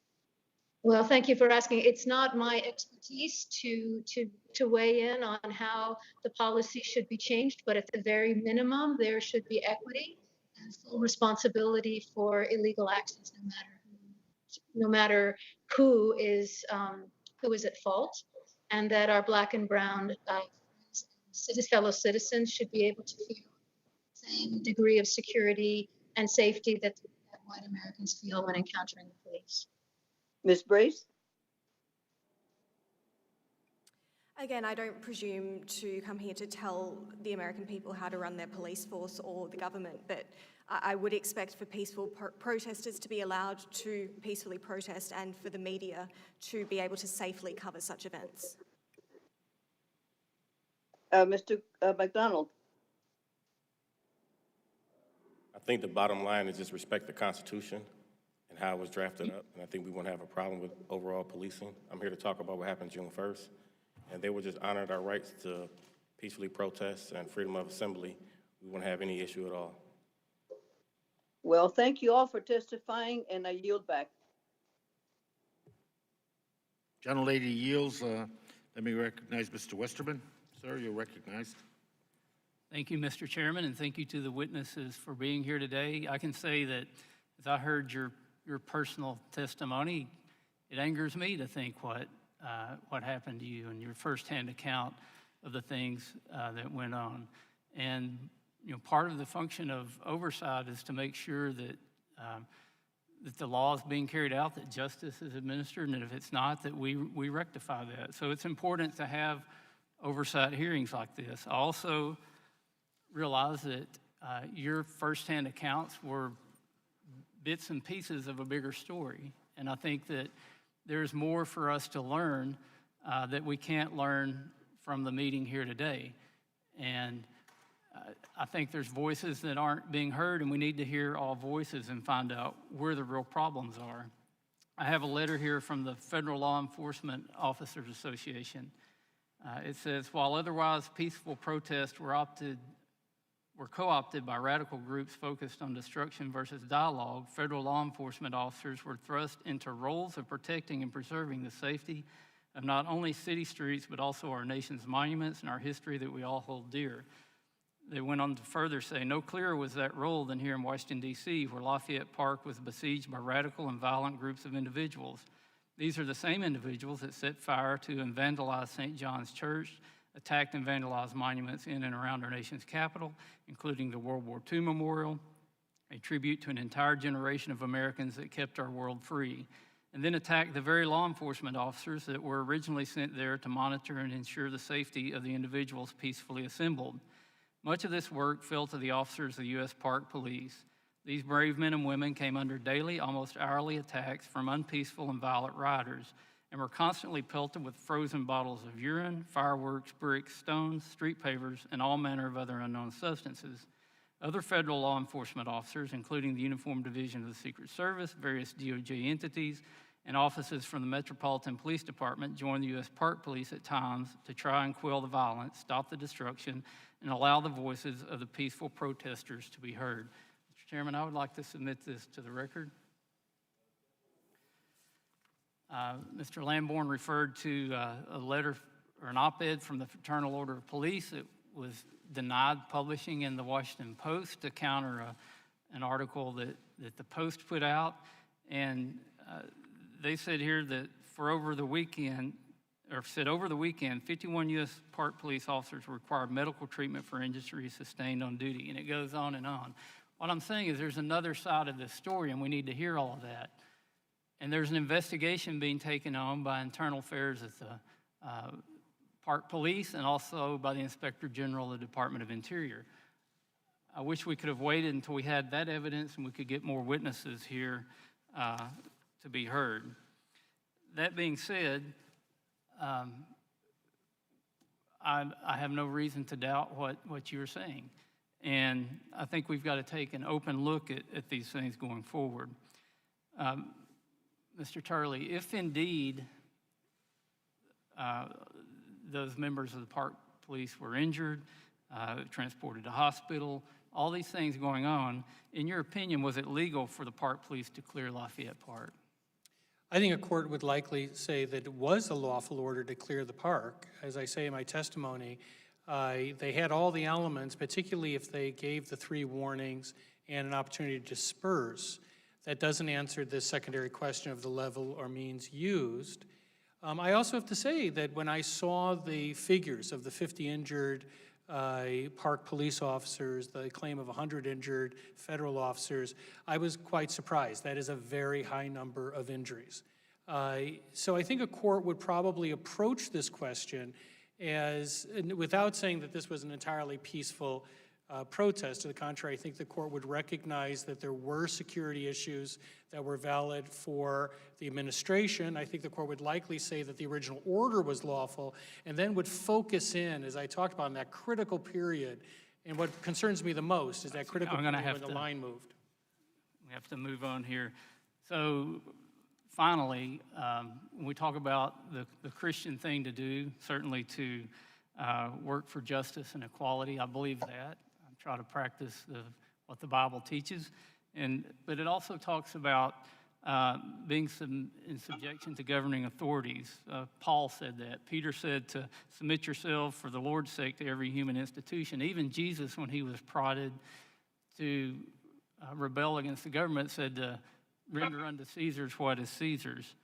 And I would just like to ask the bishop, do you believe it's a Christian's duty when working for justice and equality to follow the law and submit to those in authority and condemn violence and unlawful acts such as rioting and arson?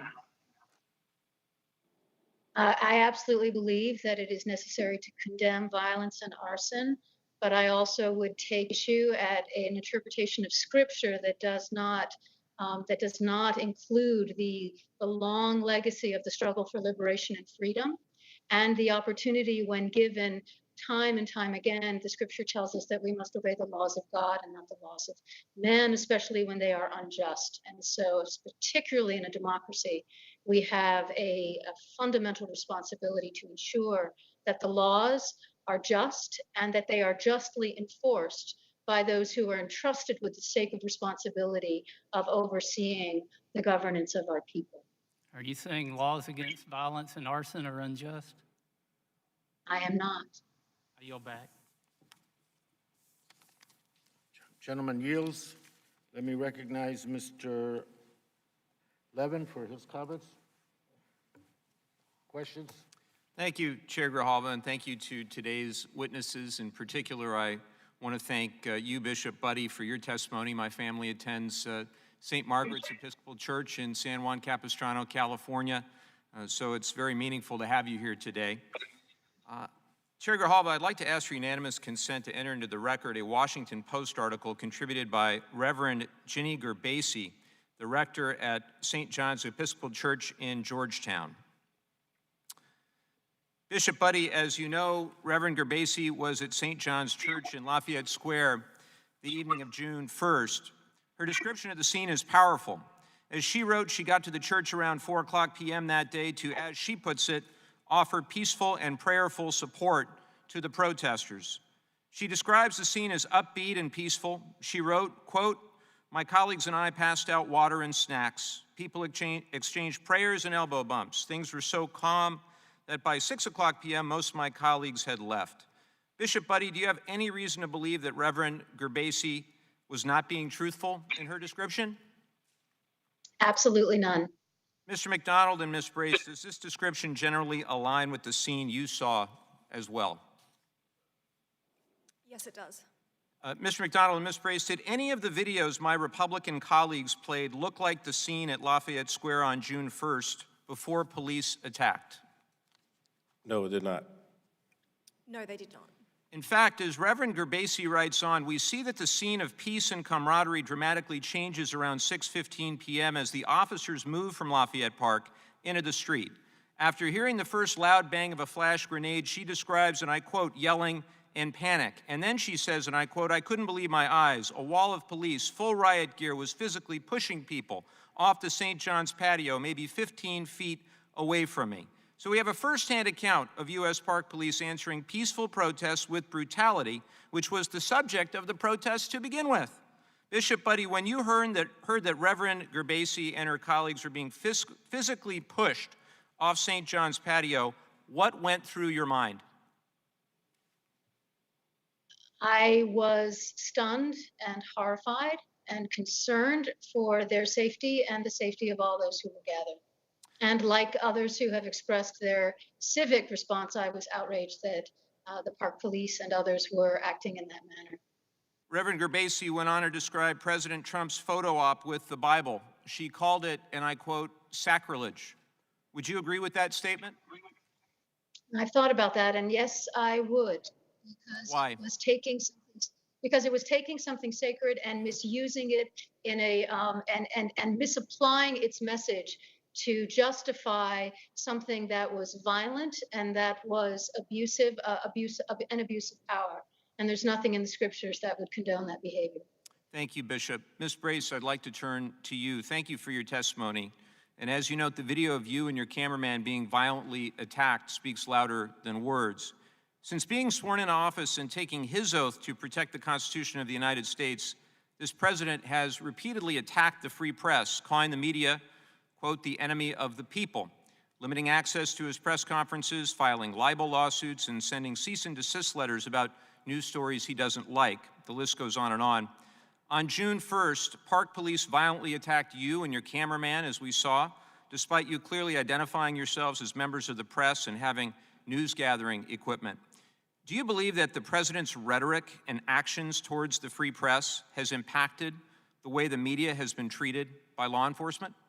I can't speak to the motivation of members of law enforcement here in the United States. I can certainly say that there has been a noticeable trend in the treatment of the media by members of the police force, both the example of myself and Tim. My fiance was working in Minneapolis as a member of the Credential Press, and he was arrested while working legally. We've seen a number of other instances across the country where the press has been targeted, even just during these protesters, by members of the police. So while I can't say why that is happening, it's certainly what I see as a trend, and that is very worrying for a free press. And do you believe this will have lasting impacts on journalism in the United States and abroad? I think anything that deters journalists from being able to do their job safely could deter people from becoming journalists or doing their jobs without fear or favor, which is exactly what we're meant to be doing. Thank you, Ms. Brace. In the words of my friend, the late Elijah Cummings, we are better than this. Thank you, Mr. Chairman. I'll yield back. Let me recognize gentlelady from Puerto Rico, Ms. Gonzalez Colon. The time is yours. Thank you, Mr. Chairman. I would like to yield my time. To whom? Who did she yield to? Oh, me? Okay. Thank you. I appreciate that. I appreciate witnesses. Mr. Lacey, you notice what I am doing. This is specifically for you. Oh, good. But it's specifically for you. If you can find a cardinal one, you can do that. I just have two quick questions to ask. As I was sitting here listening to the testimony, I started reading, Ms. Brace, some of your testimony here in which you simply said, having seen the nature of the protests on May 31st, you and your cameraman purchased protective equipment, eyewear specifically. Is that accurate? Now, was that for one specific instance, or was it for a series of events, or was it simply a trend that you saw?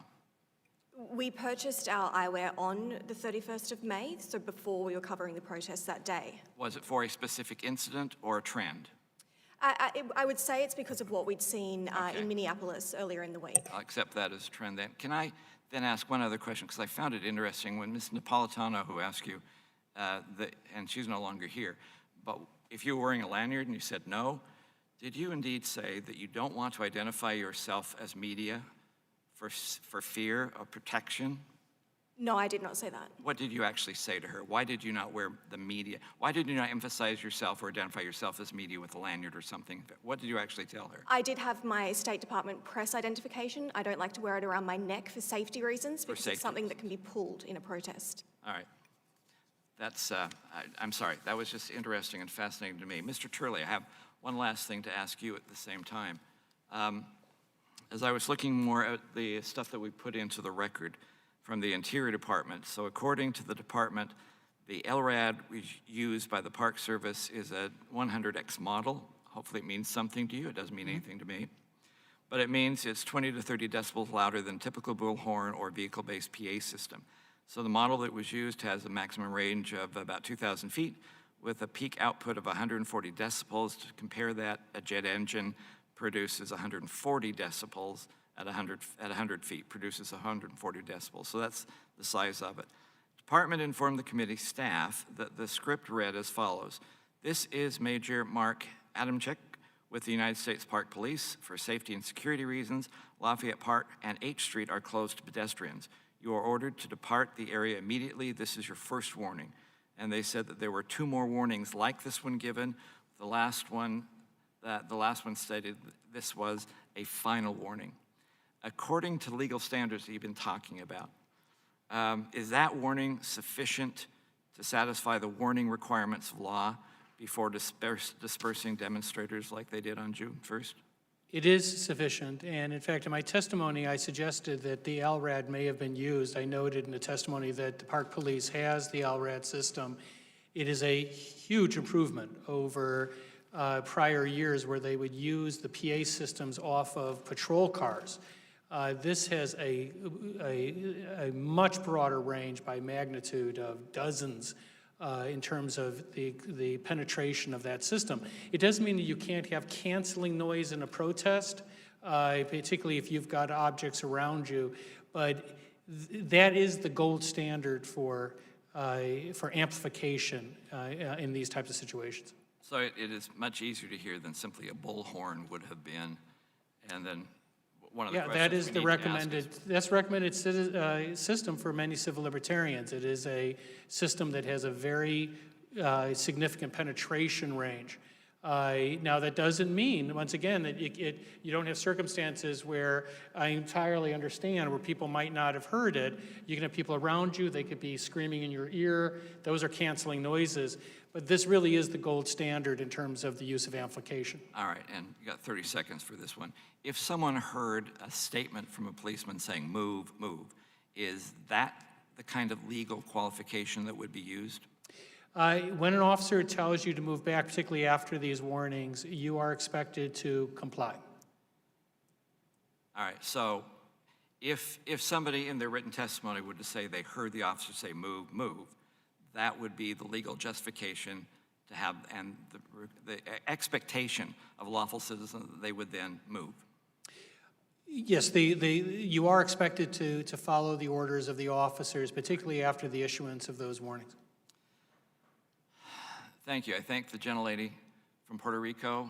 I hope things are going well for you down there, for yielding. Mr. Grijalva, yield back. Thank you. Gentlelady yields back. Mr. Neguse, you're recognized, sir. What? Huh? Thank you, Mr. Chairman, and for this committee and this Congress to effectively fulfill our oversight duties. We absolutely must have a detailed understanding of the events that unfolded earlier this month. And so I thank each of the witnesses for appearing today and for your testimony. I want to ask a question of Ms. Brace. I wonder if you could share what your reaction was when you heard that the U.S. Park Police acting chief stated that the, quote, USPP officers and other assisting law enforcement partners did not use tear gas or OC scat shells to close the area at Lafayette Park, end quote, despite your experience being the opposite. Well, I'm obviously no expert in ballistics or the use of gas, particularly what was used, but I am certain that there was a chemical irritant used, and I was certainly hit by some sort of non-lethal projectile, so that is completely the opposite of my experience. Do you have any concerns that if journalists and others who were there who, if they had not, rather, shared photos of empty OC and CS canisters and videos of what had occurred, that we may not have known the truth? In that instance, I guess we would be relying on first-hand accounts. Also, in our recording, our video, you can hear the use of automatic weapons, which again goes to what I was saying. Well, it certainly underscores why a hearing like this is so important and why it's important to hear from folks who have first-hand accounts as to what happened late last month. I also want to register my displeasure with the lack of a witness from the executive branch that's testifying before our committee today. I read, with much respect to my friend, my good friend from Colorado, I did read the letter that was sent to Chairman Grijalva from the Department of Interior dated June 24th, 2020. And I think it's important to clarify for the record, while this letter does intimate an expectation that the executive branch witness would be provided a separate panel, that is not the reason for the declination of appearing to testify before this committee. Ostensibly, what they purport as the justification for declining to appear before this committee is timing, that they're too busy, and that they'll therefore, consider appearing later in the month in mid or late July. And so I guess I wonder whether the panelists have any thoughts, perhaps Mr. Turley, or Professor Turley, I should say, you think it's reasonable for this committee to expect to be able to hear from the assistant chief or another relevant witness from the executive branch? Absolutely. I think this committee should ascertain a number of the facts that I pointed out, which will be the first facts that the courts isolate. There's a number of these facts which will be determinative in any review of this conduct, and that includes what was used at the scene. This became a sort of colloquial versus technical debate as to what constitutes tear gas. The Park Police's later statement was correct. The impact on an individual is going to be much the same. It's an irritant, and courts have often grouped them together as to when you can use this. I personally believe that as this committee drills down, it's going to find itself more and more focused on that twilight period when you see that charge. That's a charge. That's a line charging. And so the question is, was that warranted in that circumstance? So I think, I agree with you, Professor Turley, with respect to the need for this committee to engage in that inquiry, and I must confess, I'm less than optimistic that we will have as much success as perhaps the judicial system will in terms of potentially deposing some of these administration witnesses, because the track record of the 116th Congress in terms of its ability to get executive branch witnesses to appear before the Congress is less than stellar. With a Secretary of Defense who's refusing to appear before the Armed Services Committee to talk about this particular set of issues, with a Secretary of State who declines to appear before the Foreign Affairs Committee. Of course, you may remember we've had an exchange previously, 8, 9 some odd months ago before the Judiciary Committee during the impeachment process about obstruction of Congress and the lack of any ability to, again, get these witnesses before the legislative branch. And so I fear, I must say, because as I read this letter, it is part and parcel to this pattern that this administration has pursued relentlessly since the days that I was sworn into Congress.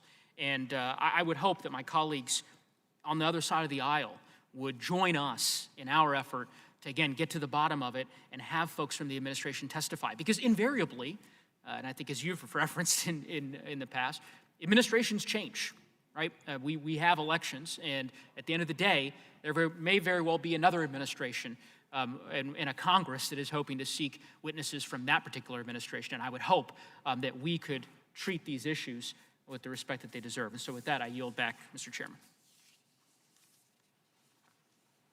Gentleman yields. Next, Ms. Dingell, you're recognized for 5 minutes. Thank you so much, Mr. Chairman. I've been here at the hearing since the very beginning, and it's very important, and it's important to hear from our witnesses. Like all of us, I've been shocked by the unrestrained use of force by the federal law enforcement agencies. And we're here today because one of those agencies, the Park Police, violated its own use of force policies in following President Trump's directive to clear Lafayette Square. Mr. Chairman, your staff has a copy of the U.S. Park Police's use of force policy, General Order 3615, updated November 1, 2019, and I'd like to ask for unanimous consent to enter that into the record right now. Without objection, so ordered. Thank you, Mr. Chairman. This policy governs the conditions under which the Park Police's use of force is appropriate. Ms. Brace and Mr. McDonald, I want to ask you about some of the parts of this policy and whether they're consistent with what you saw on July 1st. And I would appreciate yes or no answers if you're able. The policy, which was updated last fall, says, quote, an officer is expected to employ only the minimum level of responsible force necessary to control a situation. Now, Ms. Brace, I believe you testified that you have covered a number of demonstrations. Is that correct? Yes, that's correct. Now, so in your experience being at that protest, did you view the U.S. Park Police and other law enforcement officers employing only the minimum level of reasonable force necessary to control the situation? No, I don't. Now, the policy also says, Mr. McDonald, I want to ask you the same question. You testified that you served in the military, and so I assume you've seen people using force. I want to ask you, did you view the U.S. Park Police and other law enforcement employing only the minimum level of reasonable force necessary to control the situation? I'm sorry, sir, I can't hear you. Could you? There. I believe they use excessive force. Thank you. Now, Ms. Brace and Mr. McDonald, did either of you see a situation where Park Police use of force seemed to be required, and then did they stop it once it didn't seem to be required? Ms. Brace, we'll start with you. No, not that I saw. Mr. McDonald? Can you repeat the question? Yes. The policy says an officer shall, my question is, did either of you see a situation where they seemed to need to use the force and then they stopped it once it wasn't required anymore? No, I did not. Okay. The policy also says an officer shall, if possible, first attempt to diffuse a situation through advice, warning, verbal persuasion, tactical communication, and other de-escalation and conflict negotiation techniques. Ms. Brace, did you see the police doing anything like that? No, I did not. Mr. McDonald? No, I did not. Finally, the policy says the goal of de-escalation tactics is to gain the voluntary compliance of a subject when appropriate and consistent with personal safety to reduce or eliminate the necessity to use force. Ms. Brace, did you see the police doing that? No, I did not. And how about you, Mr. McDonald? No, I did not. Now, did you see anybody at that particular protest who was not complying voluntarily? No, ma'am. Not from what I saw. Were each of you complying voluntarily? Yes, I was. Yes. Okay. So, Mr. Chairman, just looking at the U.S. Park Police's use of force policy, it seems to me that they were violating their very own policy, which is what the purpose of this hearing is. And I find it very telling that the administration didn't even show up to explain any of this today. I just want to take one more minute of personal privilege and, Bishop, tell you how proud I am of you as a woman of God to stand up for the right of peaceful protesters. I'm a Presbyterian in Denver, and my church is very involved with the Black Lives Matter movement, and we are involved in these protests, and we think that's part of the very fabric of Christianity and the very fabric of America. So thank you. Mr. Chairman, I yield back. Thank you. Let me recognize Mr. Clay. Sir. Thank you, Mr. Chairman. Thanks for conducting this hearing. Thank you to the witnesses for your testimony in observance of what you saw that day. My wife and I happened to be in our living room watching incredulously, especially after Attorney General Barr went out to the square to survey and then ordered the clearing of that square. How outrageous, how un-American, just so somebody could take a photo op. Let me ask you, Mr. McDonald, let me first thank you for your service to this country and for your activism. Given your testimony from what you saw on that day, did you see any protesters act violent, or did you see any of the demonstrators throw projectiles at law enforcement? No, I didn't see anyone throwing anything. I didn't see anyone acting violent. Thank you for that. And for a, like me, for a black man who served this country, when you hear this administration and president say time after time that he does a lot for the black community, then to be treated like a hostile What goes through your mind? I mean, if it's the rhetoric where the black man feels like he always persecuted, I'm out there for a just reason. And I have administration, not just administration, a government that's trying to clear me for exercising my First Amendment rights. Thank you for that. And let's put politics aside. Does the president's narrative seem consistent if peaceful demonstrators cannot peacefully protest the racial injustices we see and face on a daily basis?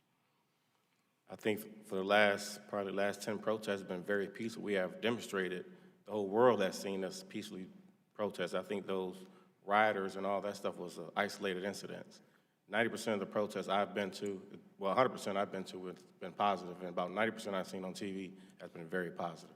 Having a military background, do you consider the training of those law enforcement personnel that you came up against on June 1st to be in a posture of warrior or guardian? Warrior. Thank you. Thank you for that. Ms. Brace, have you covered other protests where you've experienced law enforcement treating media in a similar manner to your experience in Black Lives Matter Square? No, I have not. You have not. And as has already been mentioned, this administration's story around what happened that day and why it happened keeps changing. When you hear the administration's changing explanations, what goes through your mind as a journalist? Well, obviously, I'm here to observe what's happening, not to speculate on why it's happening. All I can tell you is on that day, on June 1st, the plan seemed to change because we were expecting the curfew to be enforced at 7 p.m. and it was enforced at 6:30 p.m. And during your broadcast, you mentioned that the police were being indiscriminate and didn't seem to change their actions after you stated you were members of the media. Do you think at all that the treatment of you was intentionally directed at you due to your status as a journalist? I can't say whether we were targeted because we were working press. I can say it was clear we were working press. And even after my cameraman, Tim Myers, was assaulted and it was acknowledged very clearly that we were press, I was then hit across the back with a truncheon as I was trying to move away as directed. Did you say that you got hit with a projectile? Yes. Oh, a rubber bullet. I'm not sure whether it was a rubber bullet, it was a projectile, a non-lethal bullet. I see. Mr. McDonald, did you get hit with an Yes, object? I got a plume of tear gas. One exploded right below my feet, and they threw a flash grenade right at my ankles to the point it exploded. When I felt all the pellets, I asked the officer on film, I said, "What did you throw at me?" And I seen something like smoke from the ground, and I correlated both together. I said, whatever you threw, did it blow up on the ground and the asphalt hit me? And I thought like it may hit, because the loud sound, I was oblivious to what it was. When it hit the ground, I just felt something hit me. And I thought it was the asphalt, like it was that powerful where it blew the asphalt up. And I asked him, what was that? Wow. My time is up, but this is not how civilians in this nation should be treated who are trying to exercise their constitutional rights. And I defy anyone on this panel to refute that. And with that, Mr. Chairman, I yield back.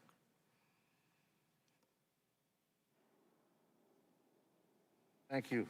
Let me now recognize Ms. Dingell for your 5 minutes. Thank you. Thank you, Mr. Chairman, and the ranking member, who it's always good to see.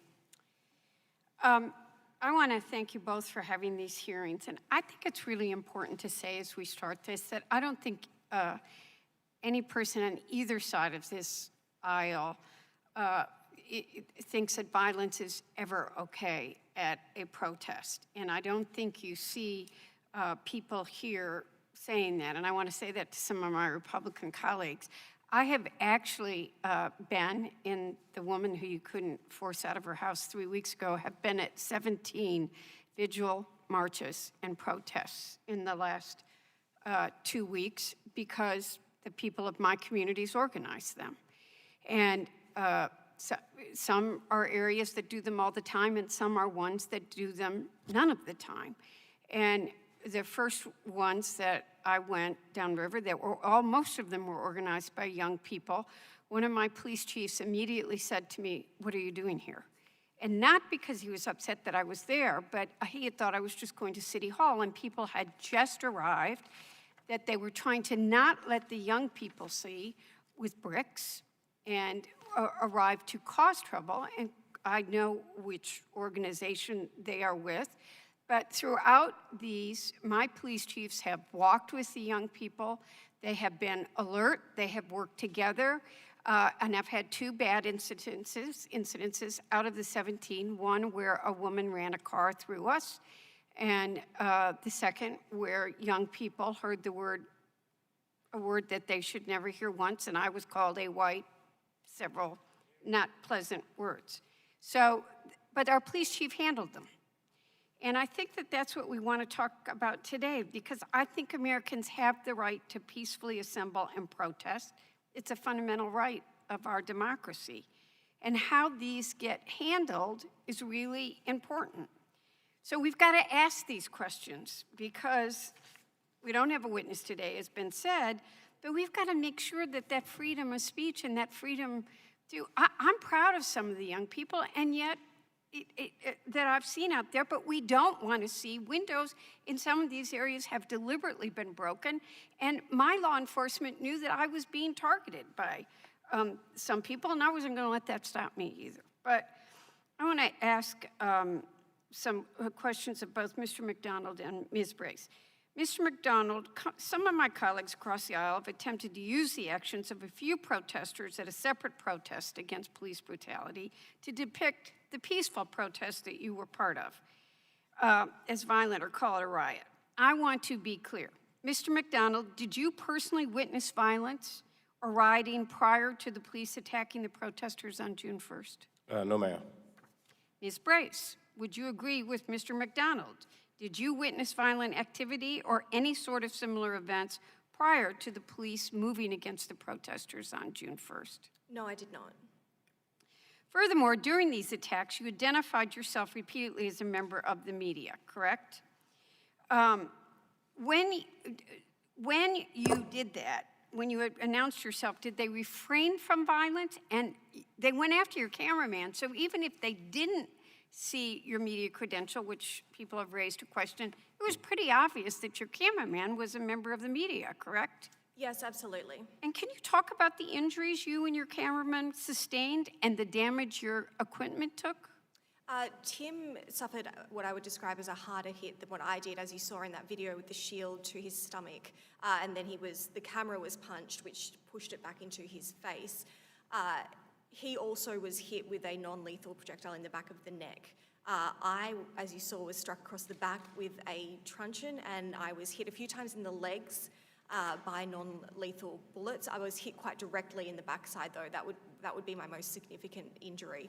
In terms of our gear, the camera, obviously, that Tim was holding up to his face was damaged when it was punched. A separate lens that I was carrying in my backpack was damaged when I was hit. And also our live transmission device, we call it a TVU, was significantly damaged when it was several hit by, $1,000s projectiles. worth of. I want to ask you one more quick. Mr. McDonald, you mentioned in your testimony that you took pictures and videos during the attack. Why did you feel like it was important to document everything that was happening? I believe it was a pivotal point in history, just to be out there amongst those diverse protesters. And secondly was for my safety, because Trump had made the threat of using weapons and dogs on us. And I really took it literally, so that was the second main reason why I recorded. Thank you. My time is up, but thank you, all of you, for being here, and the bishop, too. Thank you.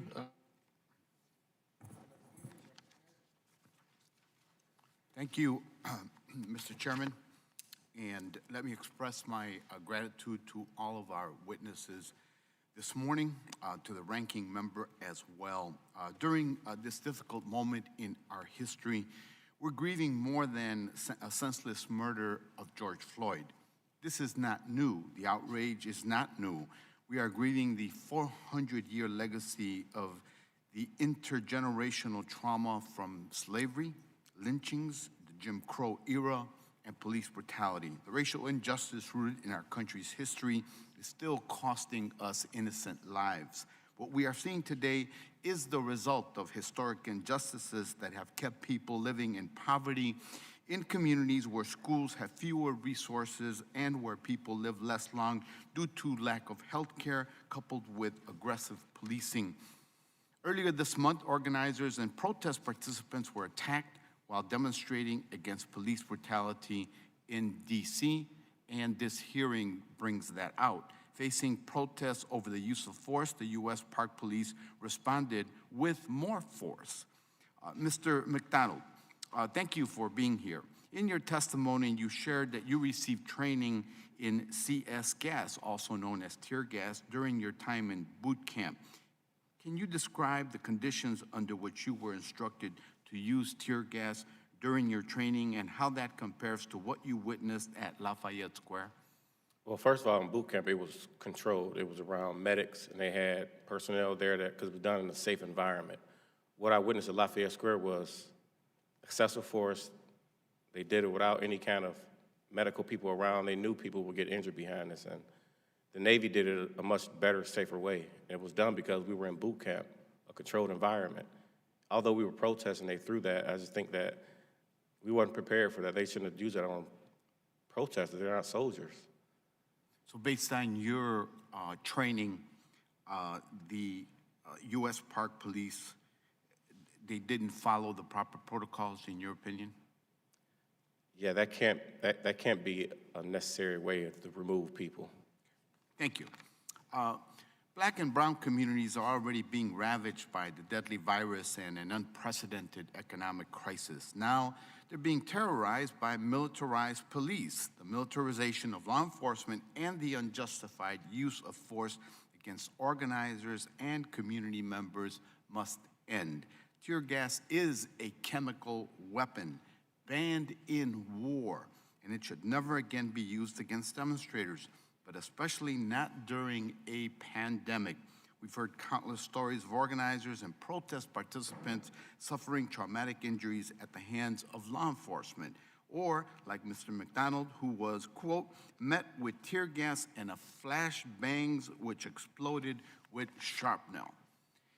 That is why my colleagues Takano and Ocasio and I introduced a bill to stop the escalation of such police tactics against peaceful demonstrators and ban the use of chemical weapons in our streets. The bottom line is the rightful demonstrations that we are witnessing in the wake of the killings of George Floyd, Breonna Taylor, and other Black lives taken by the police should never have been met with the deadly force from law enforcement. The U.S. Park Police and other police and military forces forcibly removed peaceful protesters with chemical irritants, and for what?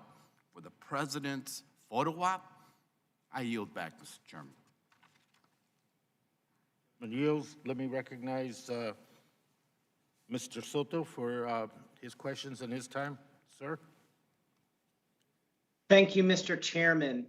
The whole nation witnessed videos showing President Trump, White House justice and defense officials authorize use of force to remove peaceful protesters.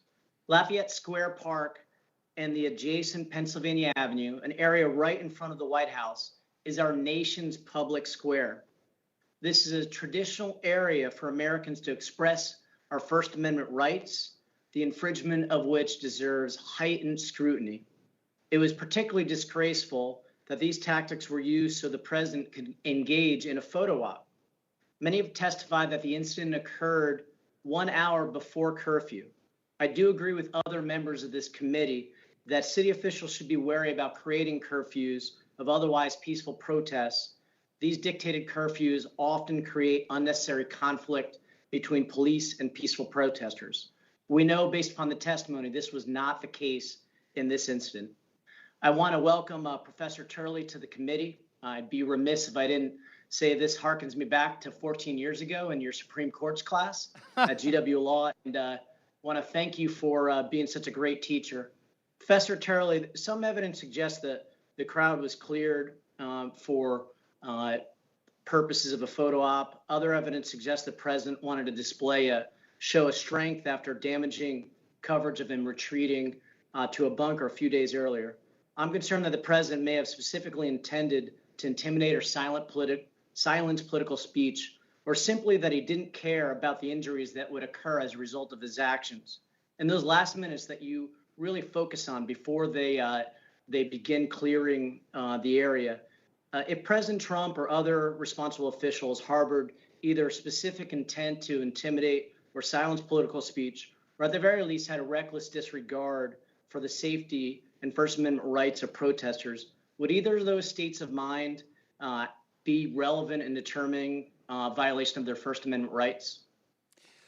Thank you very much for that question. This is, in fact, my ideal, to have a former student asking me a question, looking at two counsels on either side of the chair that are both GW grads, and a photographer who is a GW student. So I could not be in a happier spot. But to answer your question, most certainly the intent does matter. That's where my testimony first starts out with the motivational question. That motivational question, I think we will get more salient information with the inquiry of Congress. And one of the things that personally I would look at is it seems to me that there is evidence that the plan was put into place 48 hours before in terms of development. It was approved in the morning, an order went out at 2. That does not mean, however, that it answers, even if those facts are true, whether the president's photo op played a role in the size of the perimeter, the decision to move people all the way to I Street, for example. Those are things that are legitimate questions. And as I said, you know, if Attorney General Barr cleared that area for the purpose of a photo op, despite knowing him for many years, being a graduate of our law school, I would immediately call for him to step down, because that would be an outrageous use of power. So the answer is yes. If this was done to intimidate people, this would be a serious problem. The Supreme Court said in Bose that protests are classically political speech, and that's why the courts have been so protective. And so I think that your question is a relevant one, and more importantly, we can get those answers as we get more of these facts confirmed from Congress. Thank you, Professor Turley. Mr. McDonald, thank you for your service to our country. On behalf of the United States government, I would like to apologize for your brutal treatment you received by your own government. We recently passed the Justice in Policing Act of 2020. It stops the militarization of police by stopping a federal program that gives local police surplus military equipment. As a veteran familiar with the differences between the objectives of military and police, how important is it to stop the demilitarization of our police force? It's very important. I mean, you lose control once I think you militarize too much. The military is there for a certain reason, and city cops are there for a certain reason.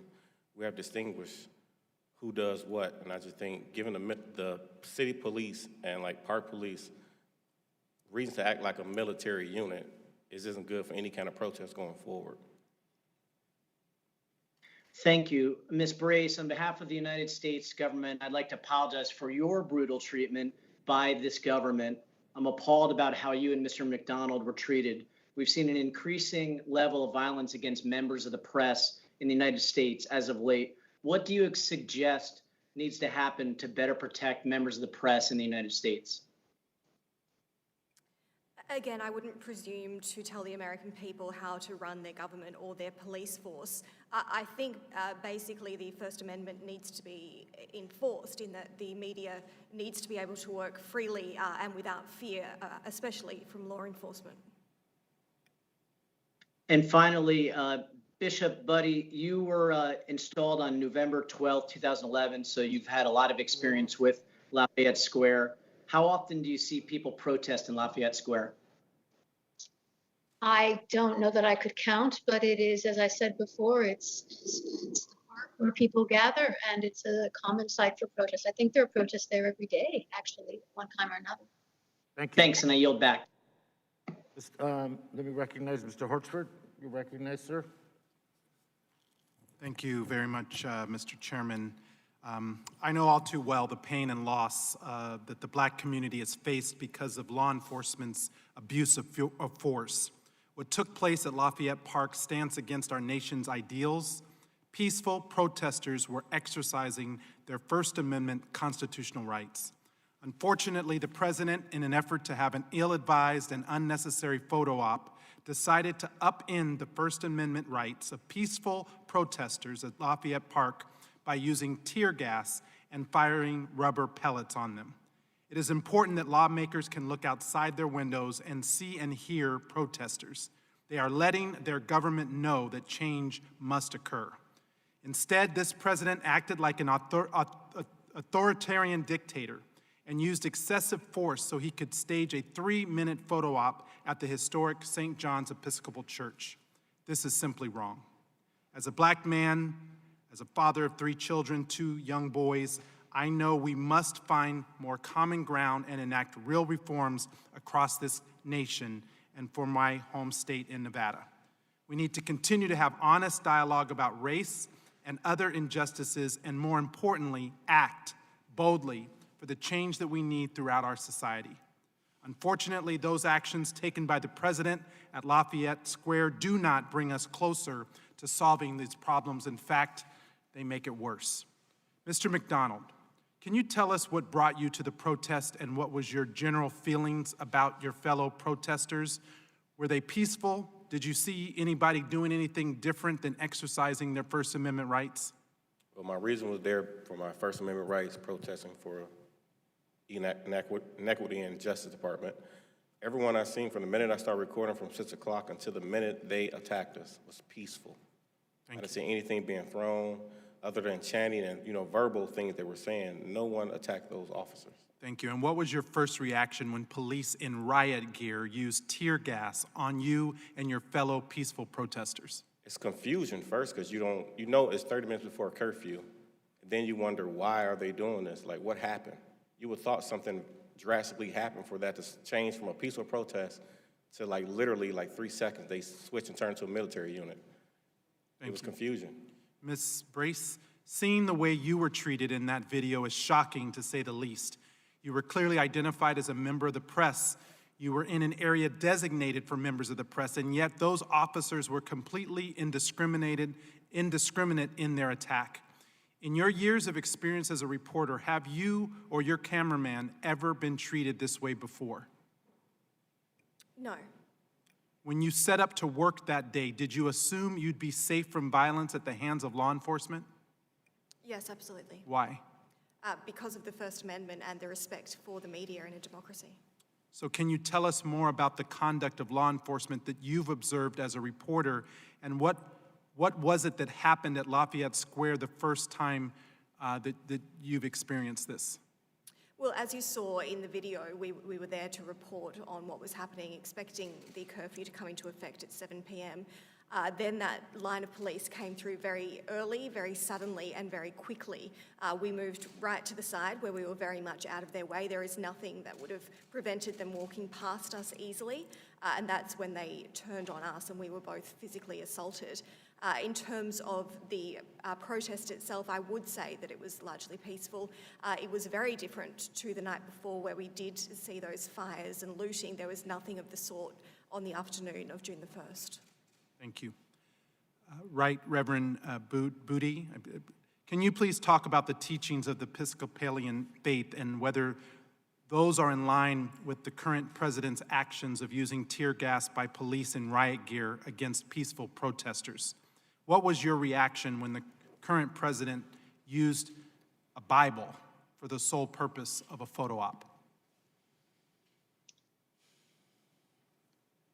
As I've stated before, there is nothing in Scripture or in the teachings of our church that would condone violent actions of state officials against innocent protesters.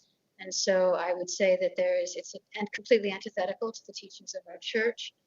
When I saw the president hold a Bible in front of the church, as I said, I felt he had usurped he was taking a spiritual message or claiming a spiritual authority that he did not have to justify or to bolster a message that was counter to our teachings and our attempts to follow Jesus and his way of love. Thank you, Mr. Chairman, and I yield back. Thank you. Mr. Tonko, you're recognized, sir. Yes, sir. Mr. Chairman, can you hear me? Yes. Okay, great. Thank you so much, Mr. Chair, and to our witnesses also, thank you. I'm devastated that this hearing is needed, but it is absolutely needed. I see massive pain in this country, our country right now. For many, this pain comes from the nervous uncertainty of living in a world dominated by a deadly, highly contagious virus. The last 4 months have shown many of us what it is like to live in a society where you don't get to write the rules. So Black Americans have known that feeling for 400 years. They are the descendants of a people kidnapped into slavery. They are the product of pervasive and systematic racist policies, not just Southern Jim Crow laws, but racist federal policy as well. Black Americans were forbidden from claiming land in the Homestead Act, excluding them from the largest and most permanent wealth giveaway in our American history. They were effectively excluded from the New Deal and the GI Bill, which can be argued as the foundation for our American middle class. They were, and in many cases still are, legally allowed to be profiled against by a police officer who could use that power to investigate, intimidate, and far too often end a life. And now, thanks to the compendium of institutional racism, they're getting sick and dying from COVID at a much higher rate than white Americans. But Black Americans are sadly used to living in a society where, for the longest time, they didn't get to write the rules. I'm a 71-year-old white man, and I will never know what that feels like. But I am brokenhearted that as a member of our society, I share some responsibility for the pain Black Americans feel. So let me begin my questions to address them first to Her Excellency Bishop Budde. And Bishop, did I pronounce your last name correctly? You did. Okay. What does Christianity teach us to do if we have harmed others? To seek restitution, forgiveness, and at all times mercy, because we all fall short in the sight of God. Thank you. And the protest in Lafayette Square on June 1st and repeatedly since then across the country is asking, begging for an end to this pain. And as a fellow believer, it seems this is the moment, if any, where we should be asking for such forgiveness and then doing what we can to eliminate pain into the future. Mr. McDonald, can you remind me again how the peaceful protesters were treated? We were treated with weapons of war. We were treated like criminals. We were treated like we were breaking the law. We were only exercising our First Amendment rights. Well, I think that, as we've learned today, nothing in this response sounds compassionate to me. Nothing in this response sounds like a teaching we would find in any book of faith that would guide any one of us. Nothing in that response sounds forgiving to me. And as one who has practiced my faith, I think that it is part of some of the fundamentals that we all share in making certain that we are a just and loving society. So I deeply implore our nation's president and any of her leaders to refer to some of the scripture and certainly scripture found in that book that he held outside of St. John's Church that day. And I would encourage him to revisit the verse from Micah 6:8, which reads, "What does the Lord require of you but to do justice and to love kindness and to walk humbly with your God?" I think that's instruction for all of us. Mr. Chair, we have got to do better. Let us heed the words of Micah. As a nation, let us resolve to go forward to build a fairer nation. Let us now do the hard work of laboring for justice, denouncing violence, loving kindness, and most certainly walking humbly, but hurriedly on the path to what we all respect, a more perfect union. With that, I yield back. And again, thank our witnesses for being here today, for adding what they did to today's discussion and providing for that sort of clarity that we're all looking for. And Mr. Chair, again, I do yield back and thank you for the opportunity. And thank you, sir, for, I may say, very profound and important comments that you made. Thank you. Thank you. I want to thank the witnesses. I appreciate it very much. All four being here today. My colleagues, through the series of 2.5 hours that you've been here, have asked a lot of the questions that were important to me. I think that we heard a lot of important information today about the attack on the protesters at Lafayette Square on June 1st. But we didn't hear a peep from the administration. We invited Acting Park Police Chief Monahan. We jumped through hoops as different requirements were presented to us in terms of his coming forward. And then the latest one was that he was too busy and there could be a conflict because of potential litigation down the road. And it would have been very helpful to have him here, or representative of the department, so we could understand which version of the truth they've offered, and they've offered several since June 1st, is actually the correct one. And so that there is no mistake that nothing is being hidden from the American people, that it's out there and it's transparent, and it is our responsibility to provide that oversight. And one thing also as well today is that we look at what my colleagues said today, and the analysis from my respected Republican colleagues, the main witness, depends. The analysis, as I got it, depends on the administration telling the truth. That would, I think, create some skepticism and doubt among many, many, many Americans at this point. We also heard from our colleagues about a lot of things that didn't happen that day. The assumption is that the protesters at Lafayette Square were dangerous by association, and that is not the way it should have been approached. Prejudging a group of people based on unrelated actions separate from them, of others, might be at the very heart of the problem here.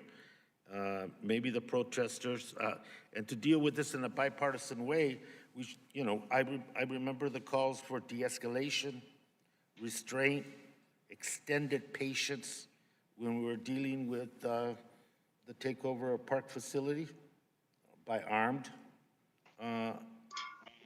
individuals, and when the struggle over the Budde family and their refusal to pay fees for grazing on public lands, and action by the federal government to try to redeem that. And I hope that same bipartisan attitude of restraint and not create a double standard in which, because perhaps the message in this one is not what you wanted to hear in Lafayette Square, just like the message that the Bundys were having when they refused to arm themselves, I didn't want to hear, but that's what the Park Police chose, that's what the U.S. Marshal chose, that's what the FBI chose: restraint, patience, prolonged patience, I might add.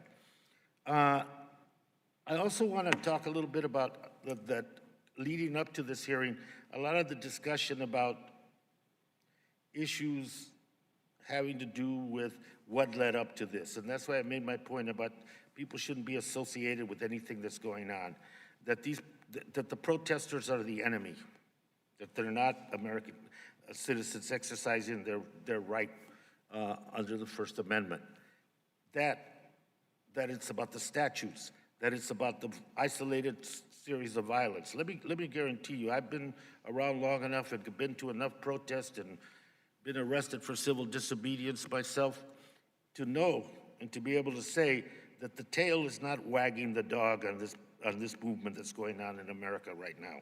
The dog is in charge. and that's the American people. And those outlier issues of opportunism, whether an appropriating the Black Lives movement for either a narrow ideological point or a criminal point, should not be reflected onto what people are trying to say out in America, period. And I also have felt that this has opened up many things. And you know, the ironies of ironies, you have Mr. Penley, Trump is recommending to run the other BLM, the Bureau of Land Management.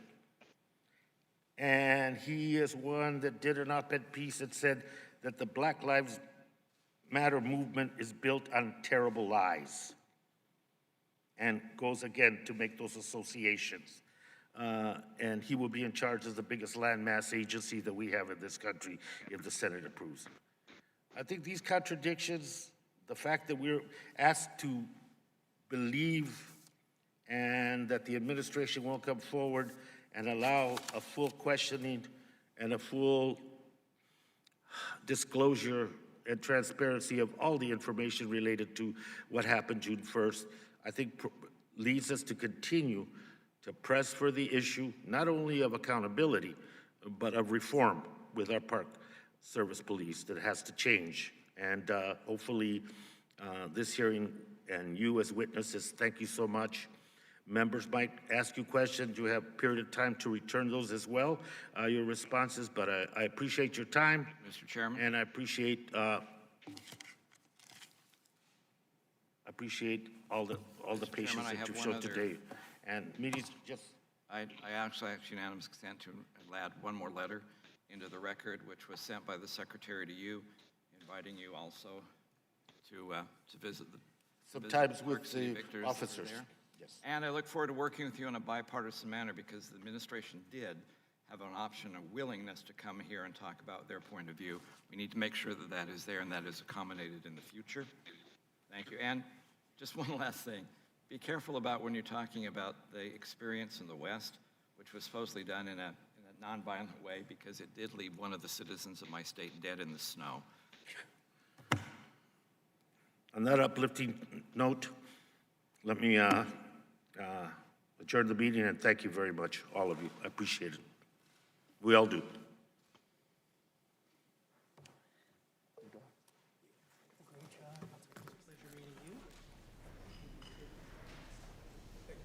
Thank you so much. Thank you, lovely to meet you. I think you all. If someone represents the press, I know it's really but it is a unique assignment. Give them a call. Park police will all be around. I thought I saw a credential. I had credentials, just not around my neck. Oh, I thought I saw one on film. Oh, Yeah, no, I don't wear them around my neck because someone pulled that. Because we went through that with the park police. Around my neck. No, that's why.